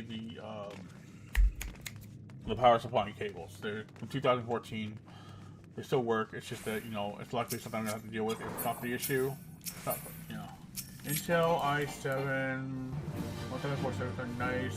47 Ti Super, 30 gigabyte RAM, 1 terabyte. That's nice. Sweet.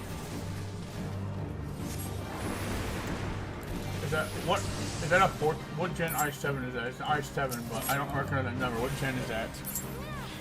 I'm not good. I had a third generation i7 on my pre-build.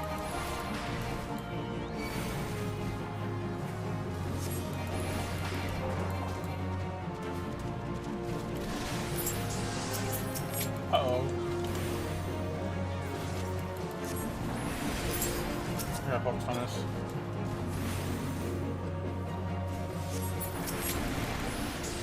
I'm not the most knowledgeable PC. I know what I have, but I don't recognize every single piece of art, gen, or all the little details, right? Like, I'm still learning.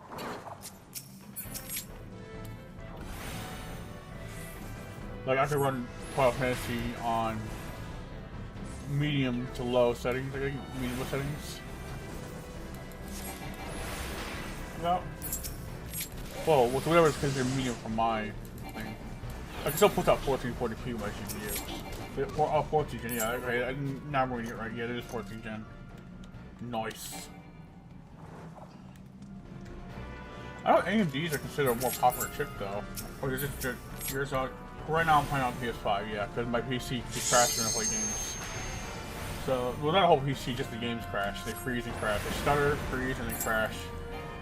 Which might be a driver issue, but I've fixed the driver issue. It means it's either power distribution or it's literally the GPU because the paste is, it looks like dry thermal paste coming all over the sides, so we gotta adjust that. So I'm not gonna mess with it until I get both those things really.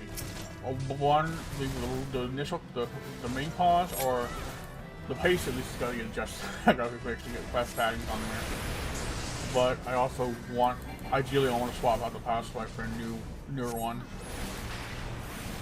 The future for the potential issues that may come up later, that inevitably will, because the power supply is old. Like I said, we're going around, okay. Yes, it is more popular, but no, but not so great with VR. Oh, really? Oh, so you like using VR? Yeah, see, I didn't know that. I don't use VR, so I'm not really too interested in it. I'm kind of interested in it, but not too interested in it. Oh. Oh. I adjust my back there, dude. It was hurting. It hurt so bad my leg was hurting. Yeah. Okay. What kind of VR game are you playing?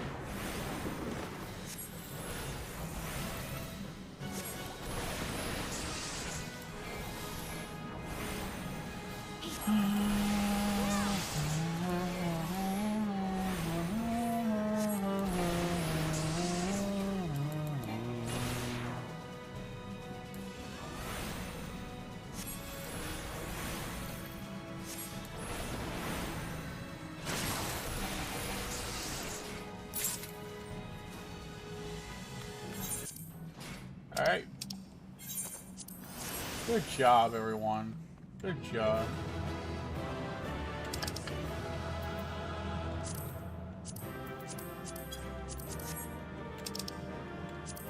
I'll let him have that. Come on, I want this orchestra. Come on, I want it. From the depths. Give it. Give it.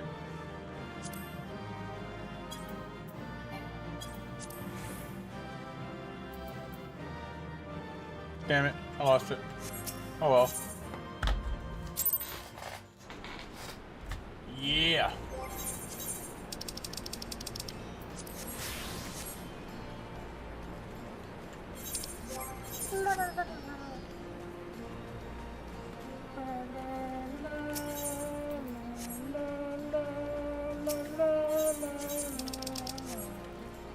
I gotta put some weather rings on.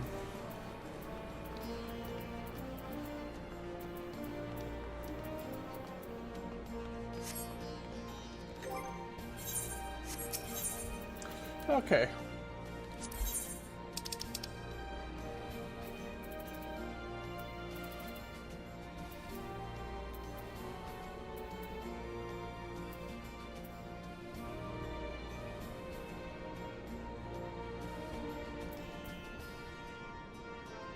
Black Mage.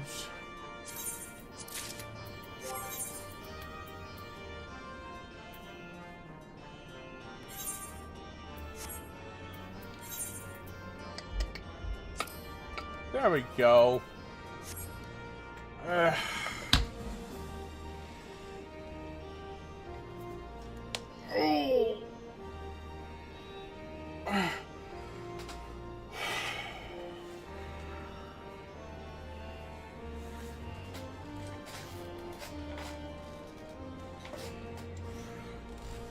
Oh boy, bro, my back has been killing me lately.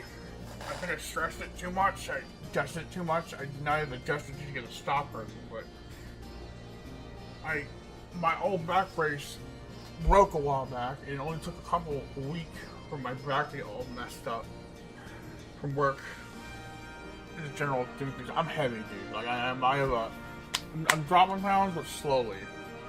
But it's funny enough, every time you drop pounds, you're more prone to aching. And apparently, that's not uncommon.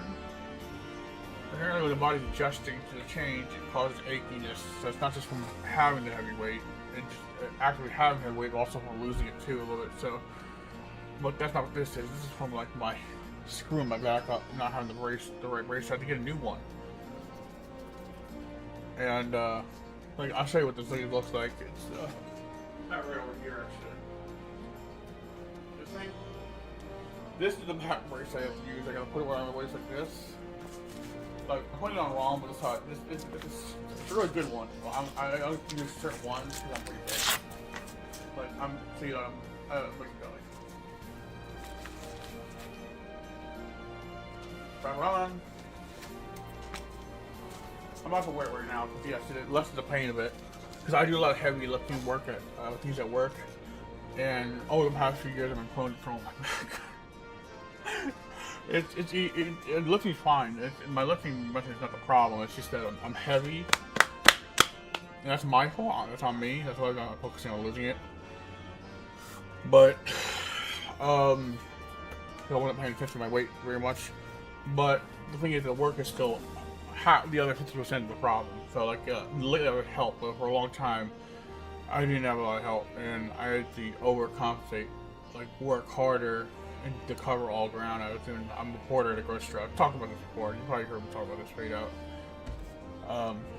So I do think we're pushing carts, like 9 to 10 carts at a time, like 6 rows on one side, 6 on the other. I keep it up with that, lifting heavy things. Just generally a lot of physical taxing labor, a lot of help moving around the store a lot, like really quickly. I move really quickly. I'm really quick and good at my job. I'm good at cleaning the bathrooms, I'm good at doing garbage, I'm quick. But I have to be fast, and sometimes those two things aren't as heavy, but there's other things I have to do heavy and doing repetitive, even the smaller things, you're doing the repetitive day by day for the last 3 to 4 years. Like it takes a toll on your body. Like ever since I took on this job, I've had muscle spasms, but those have stopped mostly because part of it I had to do my diet, weight, and like just issues. But yeah, no, I do it. The brace actually helps alleviate some of the pain because it gives me some back support, and I need that. So I'm hoping that I've dropped from like 340 to 328 or 27 recently. Like 20, I went up a couple pounds again. Then I went back down to 227.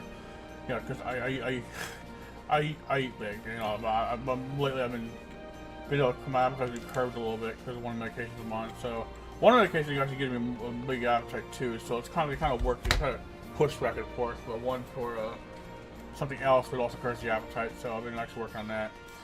And I've actually started losing weight, and I'm glad because it doesn't feel good to be this heavy, dude. It's not good for your health. It doesn't feel good. It not only does it not look good, you don't feel good anyway, and that's probably why I have unstable energy levels. Honestly, they crash and raise. And when those crash, my mood goes whoop. So, like it has negative effects on the body. Like that's the problem with. That is one of the biggest problems with weight. It's not just you don't look good, you don't feel good either, and you're not in the best health. It causes diabetes, which I have, type 2, right?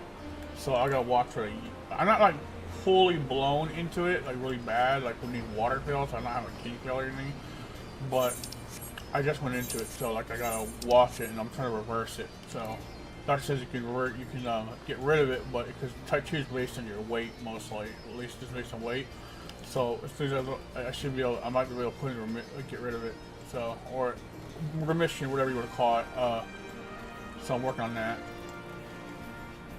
Yeah, that's a little personal thing about me. Like, so it's not that I can't have sweets at all. It's just I gotta be mindful of the portions, or when I have them, how much and the portions.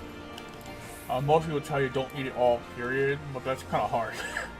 I'm replacing it with things like fruits, like apple. I have an apple in the morning, which It's a better a sweet alternative than having like a candy or ice cream. Those things are the worst for you.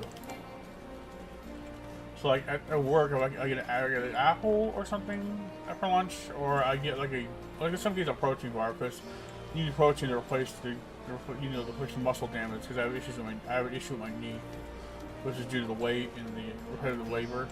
So that's kind of, my knee hurts sometimes, my knee and leg hurts sometimes. But the new medication I'm on, like, it kind of helps do it. Like, some of it's due to pre-diabetes, and then one is diabetic. So it's healthy. It's important to take this stuff seriously, and I'm taking it seriously. I'm just not the best at sticking to what I'm supposed to stick. I fall off the wagon sometimes, but I've been a lot better on my diet than I have been like for the last years, dude. I handled this terribly, and my medication I would take, the other medication was like, it gave me more an appetite. It slowed down how I lose weight, retain weight, because I have certain other things going on with me that I have to take medication for. So, and those medications unfortunately have the added effect of doing that. So, can't just go off them. Can't just go off them. It's really bad if I do. Anyway, this is kind of personal. I don't really talk about this. I think, you know, for those that know the struggle, it's a struggle. You know, it's. I make jokes about being a fat ass, but you know, at the end of the day, the diabetes medication. I don't know. The diabetes medication is Ozempic. That's actually helped me lose the weight. The other medication is for something else I have, a psychiatric problem, like a depression problem. So those make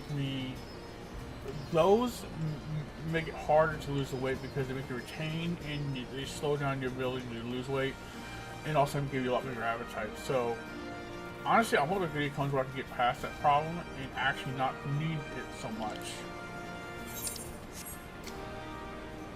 And you know, I'm not using. You know, I really, you know, see, I believe God can make a way. Okay, see, I'm actually, you've probably been here before. You've been here before. I'm a Christian, right? So I'm trusting God can make a way, and I've got this indication He's going to heal me of that. Like, a lot of people may not necessarily believe that, because they think, well, what does that really affect? I'm a man of faith here, so I want to believe that I can be healed, or at least get to a point to where I can self-manage it, to where I don't need to be hardcore doped up on shit. You know, like, I have had my fill of this, and I want it to be gone. I want to have hope, because what I struggle with is bad, right? It's not good. I developed it back when I was like I always had depression problems, but I developed it back in 2018. It kind of manifested when I was 28. Okay? So it's a condition. It's really stigmatized too. So a lot of people get the wrong idea about it. You see stigmatized in media. Sometimes every time you hear about someone in the news that has it, they always do something crazy, or you see them showing in movies as being like someone crazy with it, like someone's like nuts and insane. But mine's pretty much under control. I've never been a danger to others. I've had lack of awareness because of it. When I was full of confusion and didn't know what to do with myself.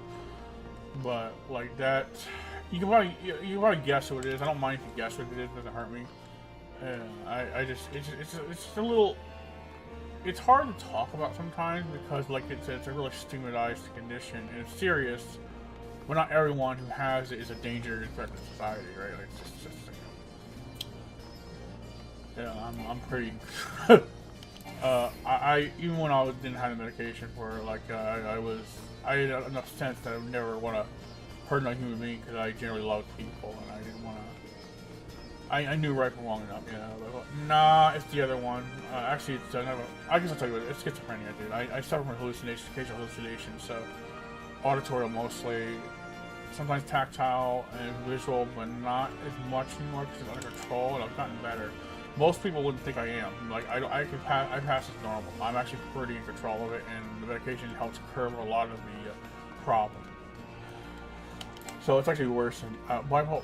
The funny thing, bipolar and schizophrenia share certain things, like moodiness and certain symptoms they share to certain comparables. I have to look up the actual comparables, but I hear a lot of people they share comparables. So my concept, I have to stay on the medication so that I don't like wig out. Like I don't wig out of dangers, but I just wig out of like I can't focus myself at all. Like it's mass confusion. Dude, when I was going through this. My cousin had that, but refused to take any. Yeah. So for a while, I was afraid of the medication too. Like, because the way I looked at it, I was afraid the medication would make me worse because some of the medication at the time wasn't for that I was taking. It was for something else, and it was causing all kinds of side effects. And the way I looked at the time might have been, and still to this day, I kind of look at the medication I was taking at the time could have caused it. Now I'm on something that works, so it's kind of, you get afraid of that stuff because you're worried, you don't like how much you feel, and you're worried that it may make you worse off if you take it. Because some cases it can. Some cases it can. Sometimes the wrong match medication can make it a lot worse. So I can understand it, but you know, it was bad enough. He's gonna, you can't self-manage it. You need to kind of it needs to be curbed with something, because it comes with more than just the hallucinations, delusion, confusion, bro. Like I couldn't even. When I was at a bad point, I couldn't even dress myself, bro. I couldn't find the right clothes size. I couldn't fit the clothes on. Too much confusion, head, voice, everything. It was bad. I wandered around the streets at night, not knowing where I was. I was in a bad case, and I couldn't take care of myself, couldn't groom myself, nothing. Dude, it was bad. Oh boy, it was suffering. Dude, I was crying for months. That's why my old channel disappeared off the internet. I reasoned in my own delusional mindset to delete everything, but for the best that I did, because how I was acting, oh god, I don't think I would recover if that was seen publicly. There's some things that people tell me that I was talking about doing that I don't remember, because sometimes your mind will block shit out if it was too traumatizing, too stressful for you, and some of the things might have been so stressful that my mind knocked them out if I don't remember. Like I woke up in a hospital one time, not remember what for a few moments, not remember who it was or where it was. So I was like, how I got there. I was like, when I remembered, I got panicky. And there was even a day when I was in church, I must have been going through something fierce or internally, or whatever happened, because I don't remember that day. It caused some memory loss. So you don't get treated fast enough. In some cases, in the worst cases, you start losing memory and spotty memory. I hear you start forgetting people, and I definitely forgot some things. So, and still doesn't have them come back with memory. So it sucks, dude. It's rough to relive with this.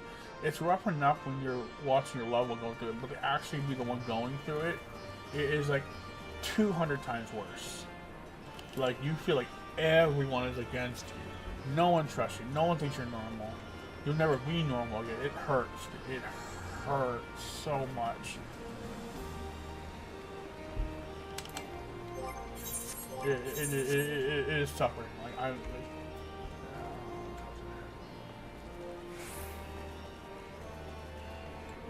Yeah, it's a rough thing to go through. I open about this sometimes.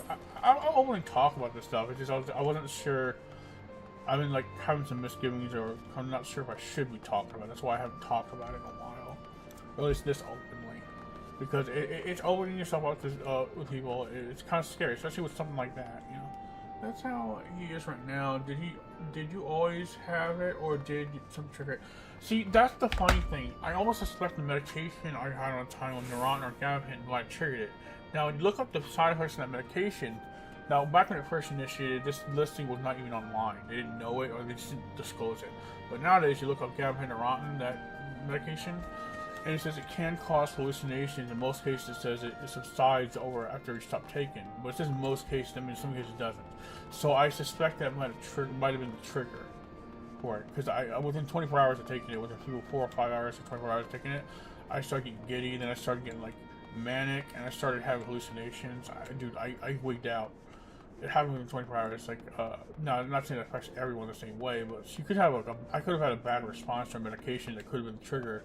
It could have very well triggered something that might have already been just beneath the surface that, you know, but I don't know if it was a direct cause of medication, it just serves as a trigger, or it's just something that manifests. Because, like, think about schizophrenia, it manifests around those, like, mid to late 20s or something, or early 20s, something like that.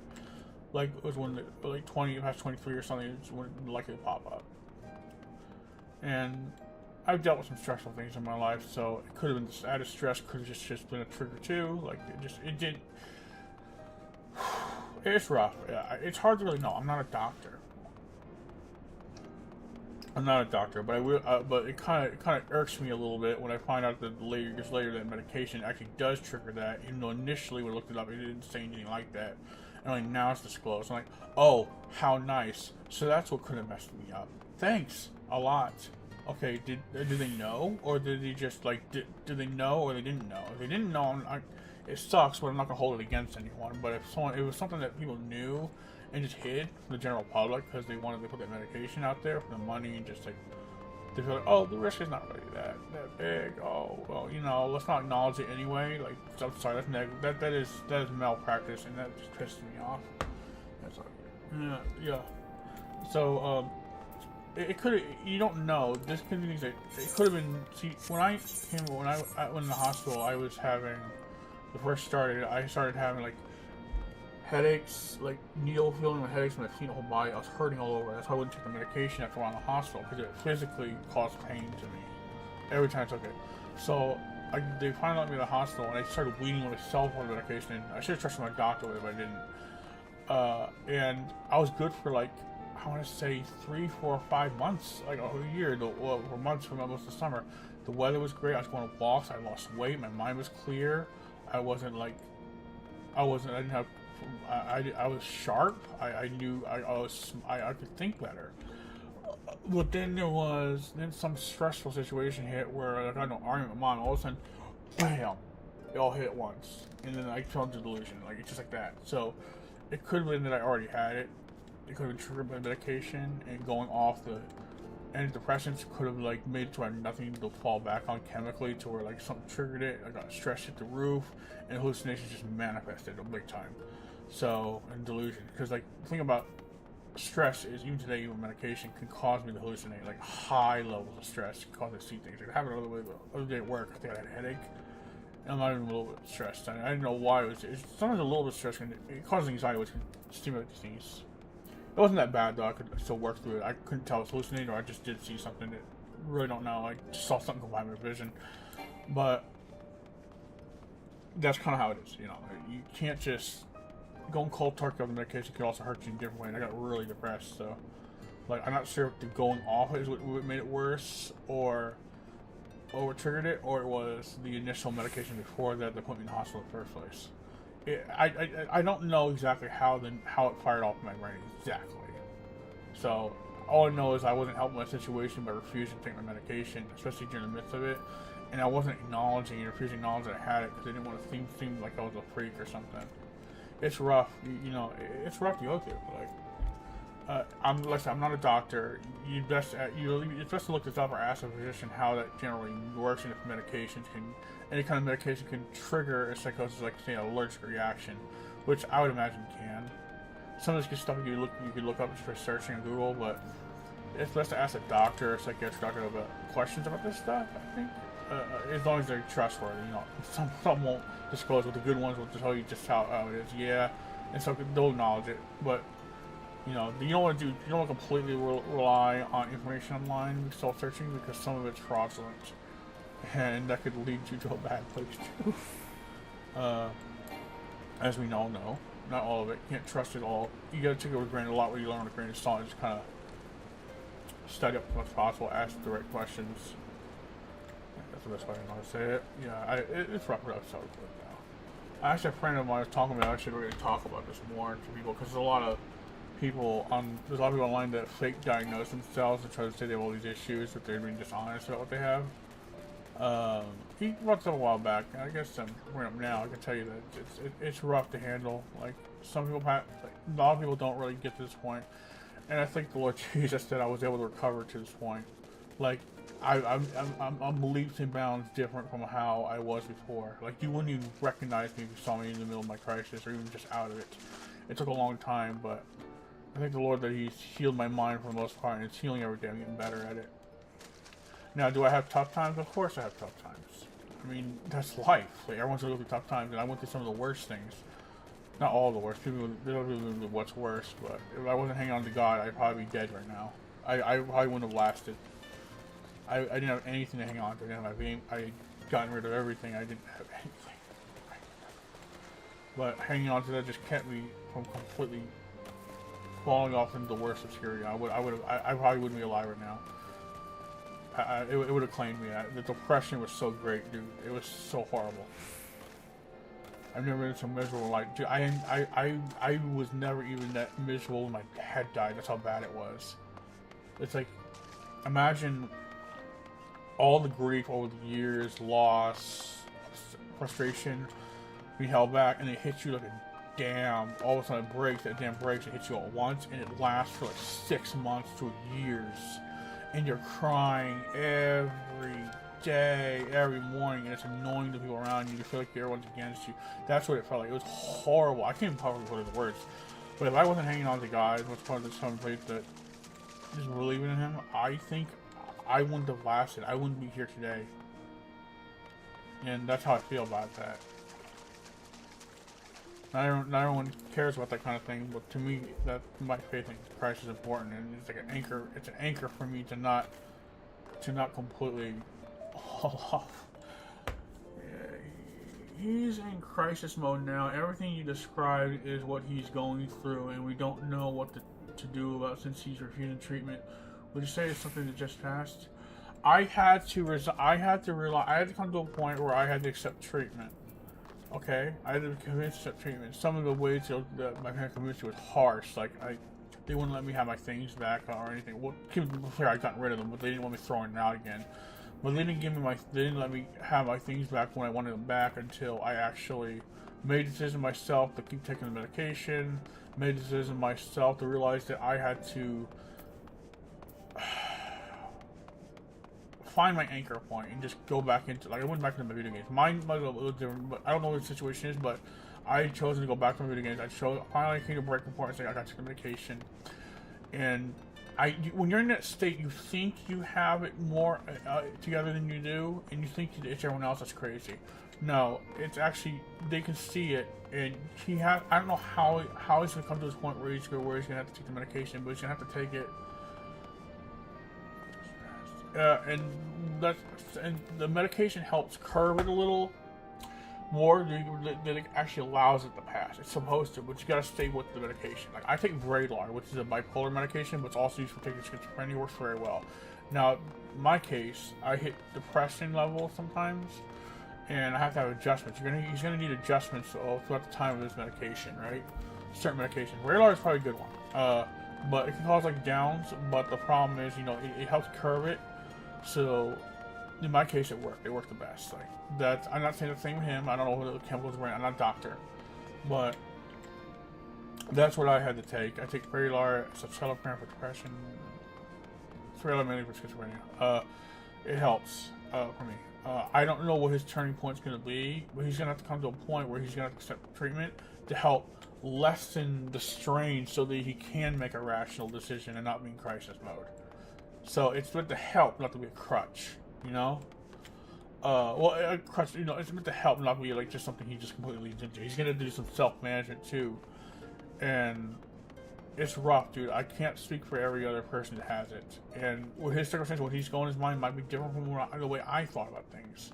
I still had a sense of right and wrong. I wouldn't hurt people, but I didn't love myself, and I was a danger to myself because I'd wander around the streets at night. I didn't know where I was. I'd get lost. I'd stare around and not remember. I was zoned out. Like, there's so much going on internally. It's hard to focus through that. You can't, and you're scared of everything around you.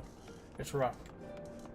So I can't say I can say from a schizophrenic what it feels like, but I can't tell you exactly what's going through his head. And I can't tell you what his turning point's going to be, where he finally says, okay, I'll take it, but he needs to take it. He needs to take the medication if it works. If it works, they're going to have to try different things. Not everything will work very well. But he's going to need something to help curb some of that, so he can make a rational thought and gradually shift back into a sense of normalcy. It's hard. It's really hard. It's hard. Your whole perspective is completely skewed when you're going through that. And that's all I can say about that. Unfortunately, I'm not a doctor, but I take Vraylar. That's what a doctor prescribes for me. It's expensive by itself. You need an insurance to cover it. Like, I have Medicaid and Medicare, and a dual care, so it covers most. It covers the that stuff covers it. And those two. I've had Medicare for a long time. Medicaid. That stuff helps cover the helps me pay for most of it. So, like, it's expensive. A single bottle is like over $1,000. It's crazy. But if you meet the requirements for insurance, certain insurance will cover it. And Vraylar might work for him. I'm not a doctor. Consult a physician, not me. Okay, that's all I'm gonna say about this. Like, it doesn't matter. That's all I can say. I can't say much about it. Sorry, I can't be more help. Like I said. But yeah, I've been through that crisis. It's rough. It's rough. Doesn't even begin to describe it. It's horrendous. Yeah, it's rambling there.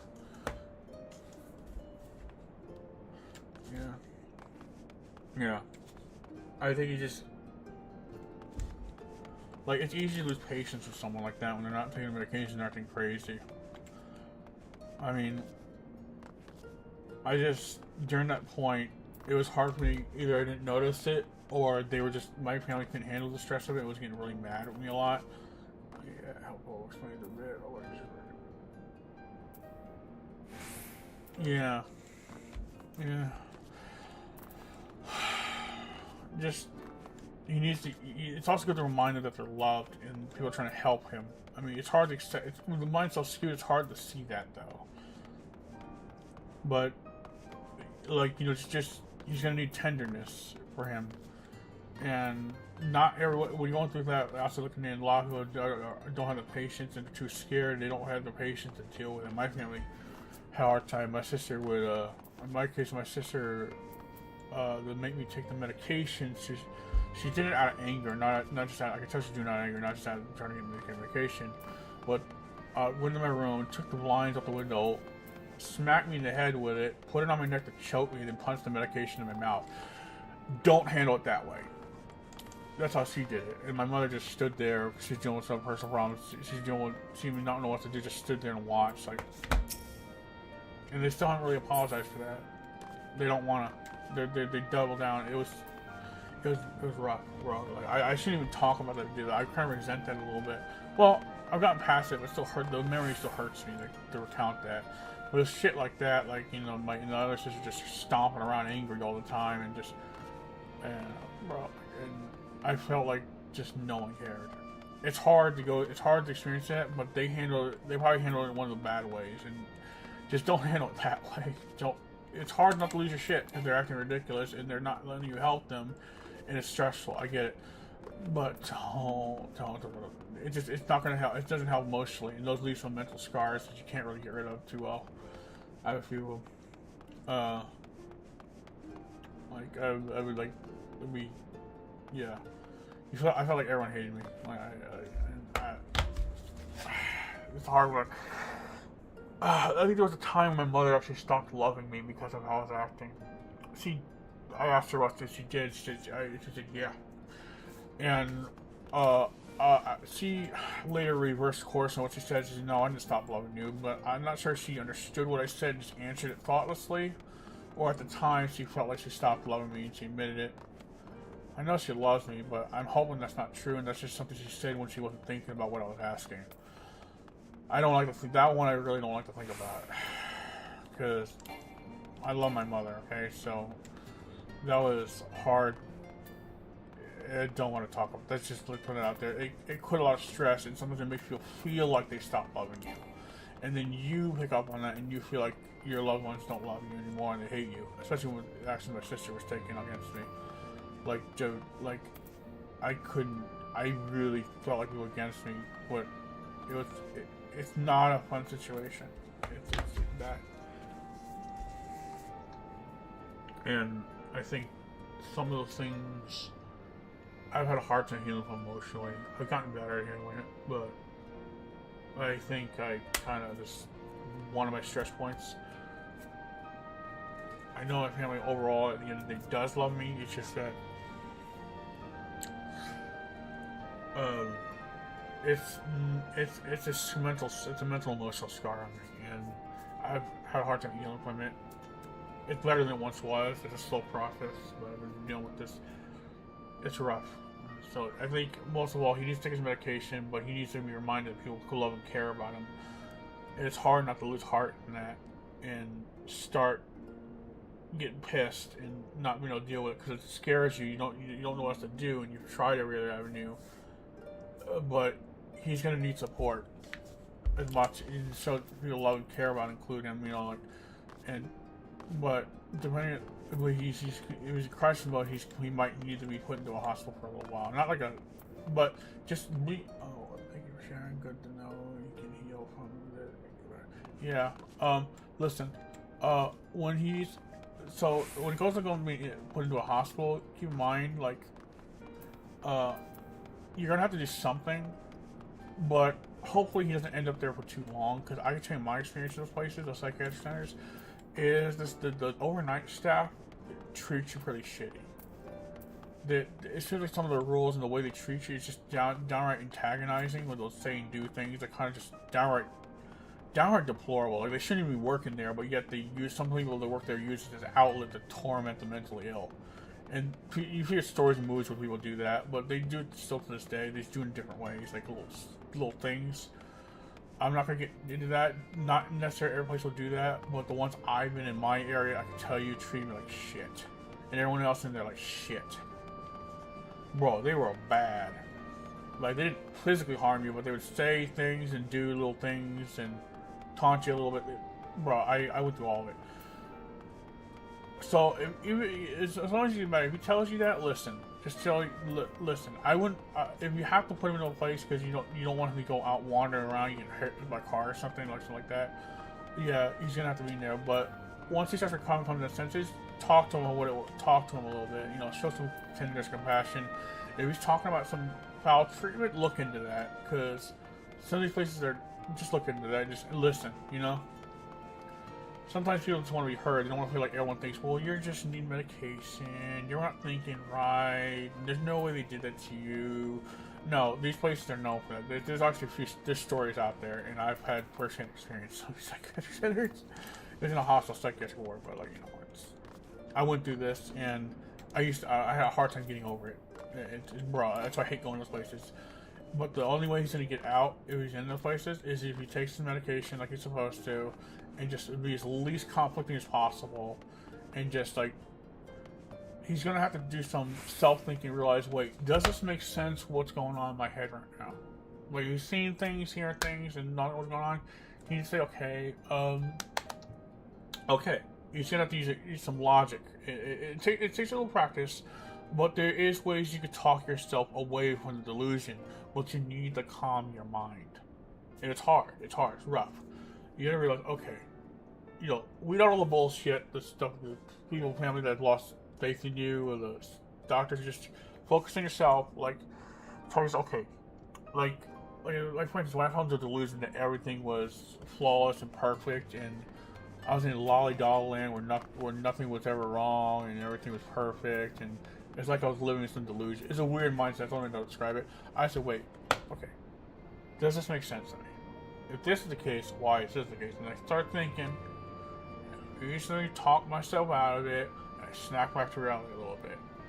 And it's been a slow process of recovery. You need to listen, but you need to listen. He needs to think and really, okay, does this make sense to me?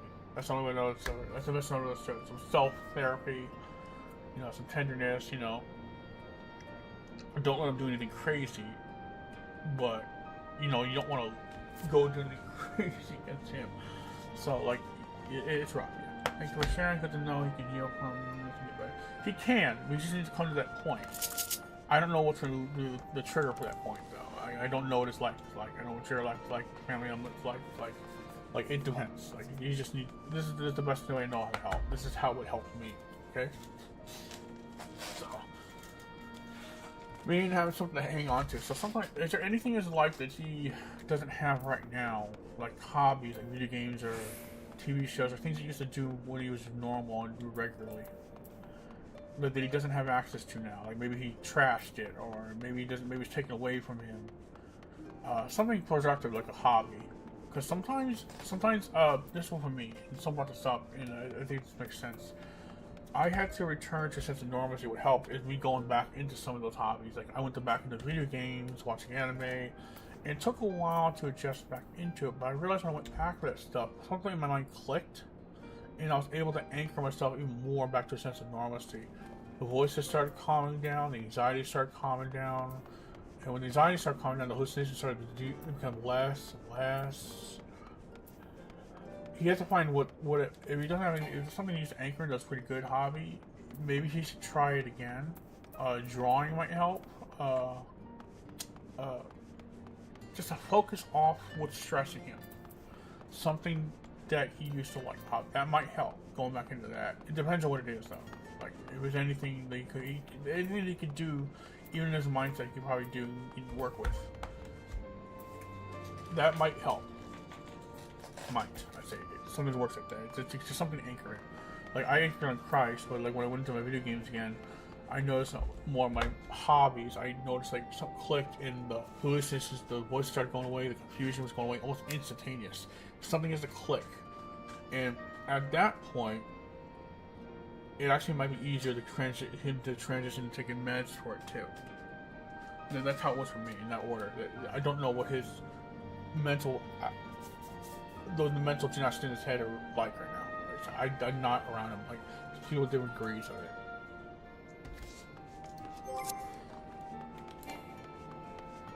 You just because the dude have nothing and just have the hallucinations going on, dude. He's not gonna have anything to kind of.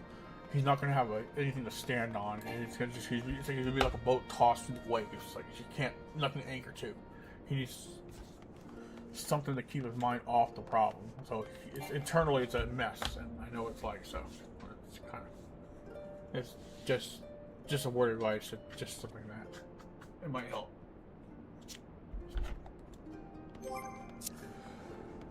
Hey, listen, I gotta head out. I've been talking for a while, in 3 hours, and I gotta get ready for my work, my job. So, hey, it was good talking to you. I hope some of this comes to help, and you said it's been helpful explaining a little bit. Yeah, just, you know, try to be there for him as much as you can. Be a support. Try to see if there's any hobbies he can get into, or anything he likes that he can just, like, situate his mind, or anything that he had before, there was a sense of normalcy that may not have now. That might help.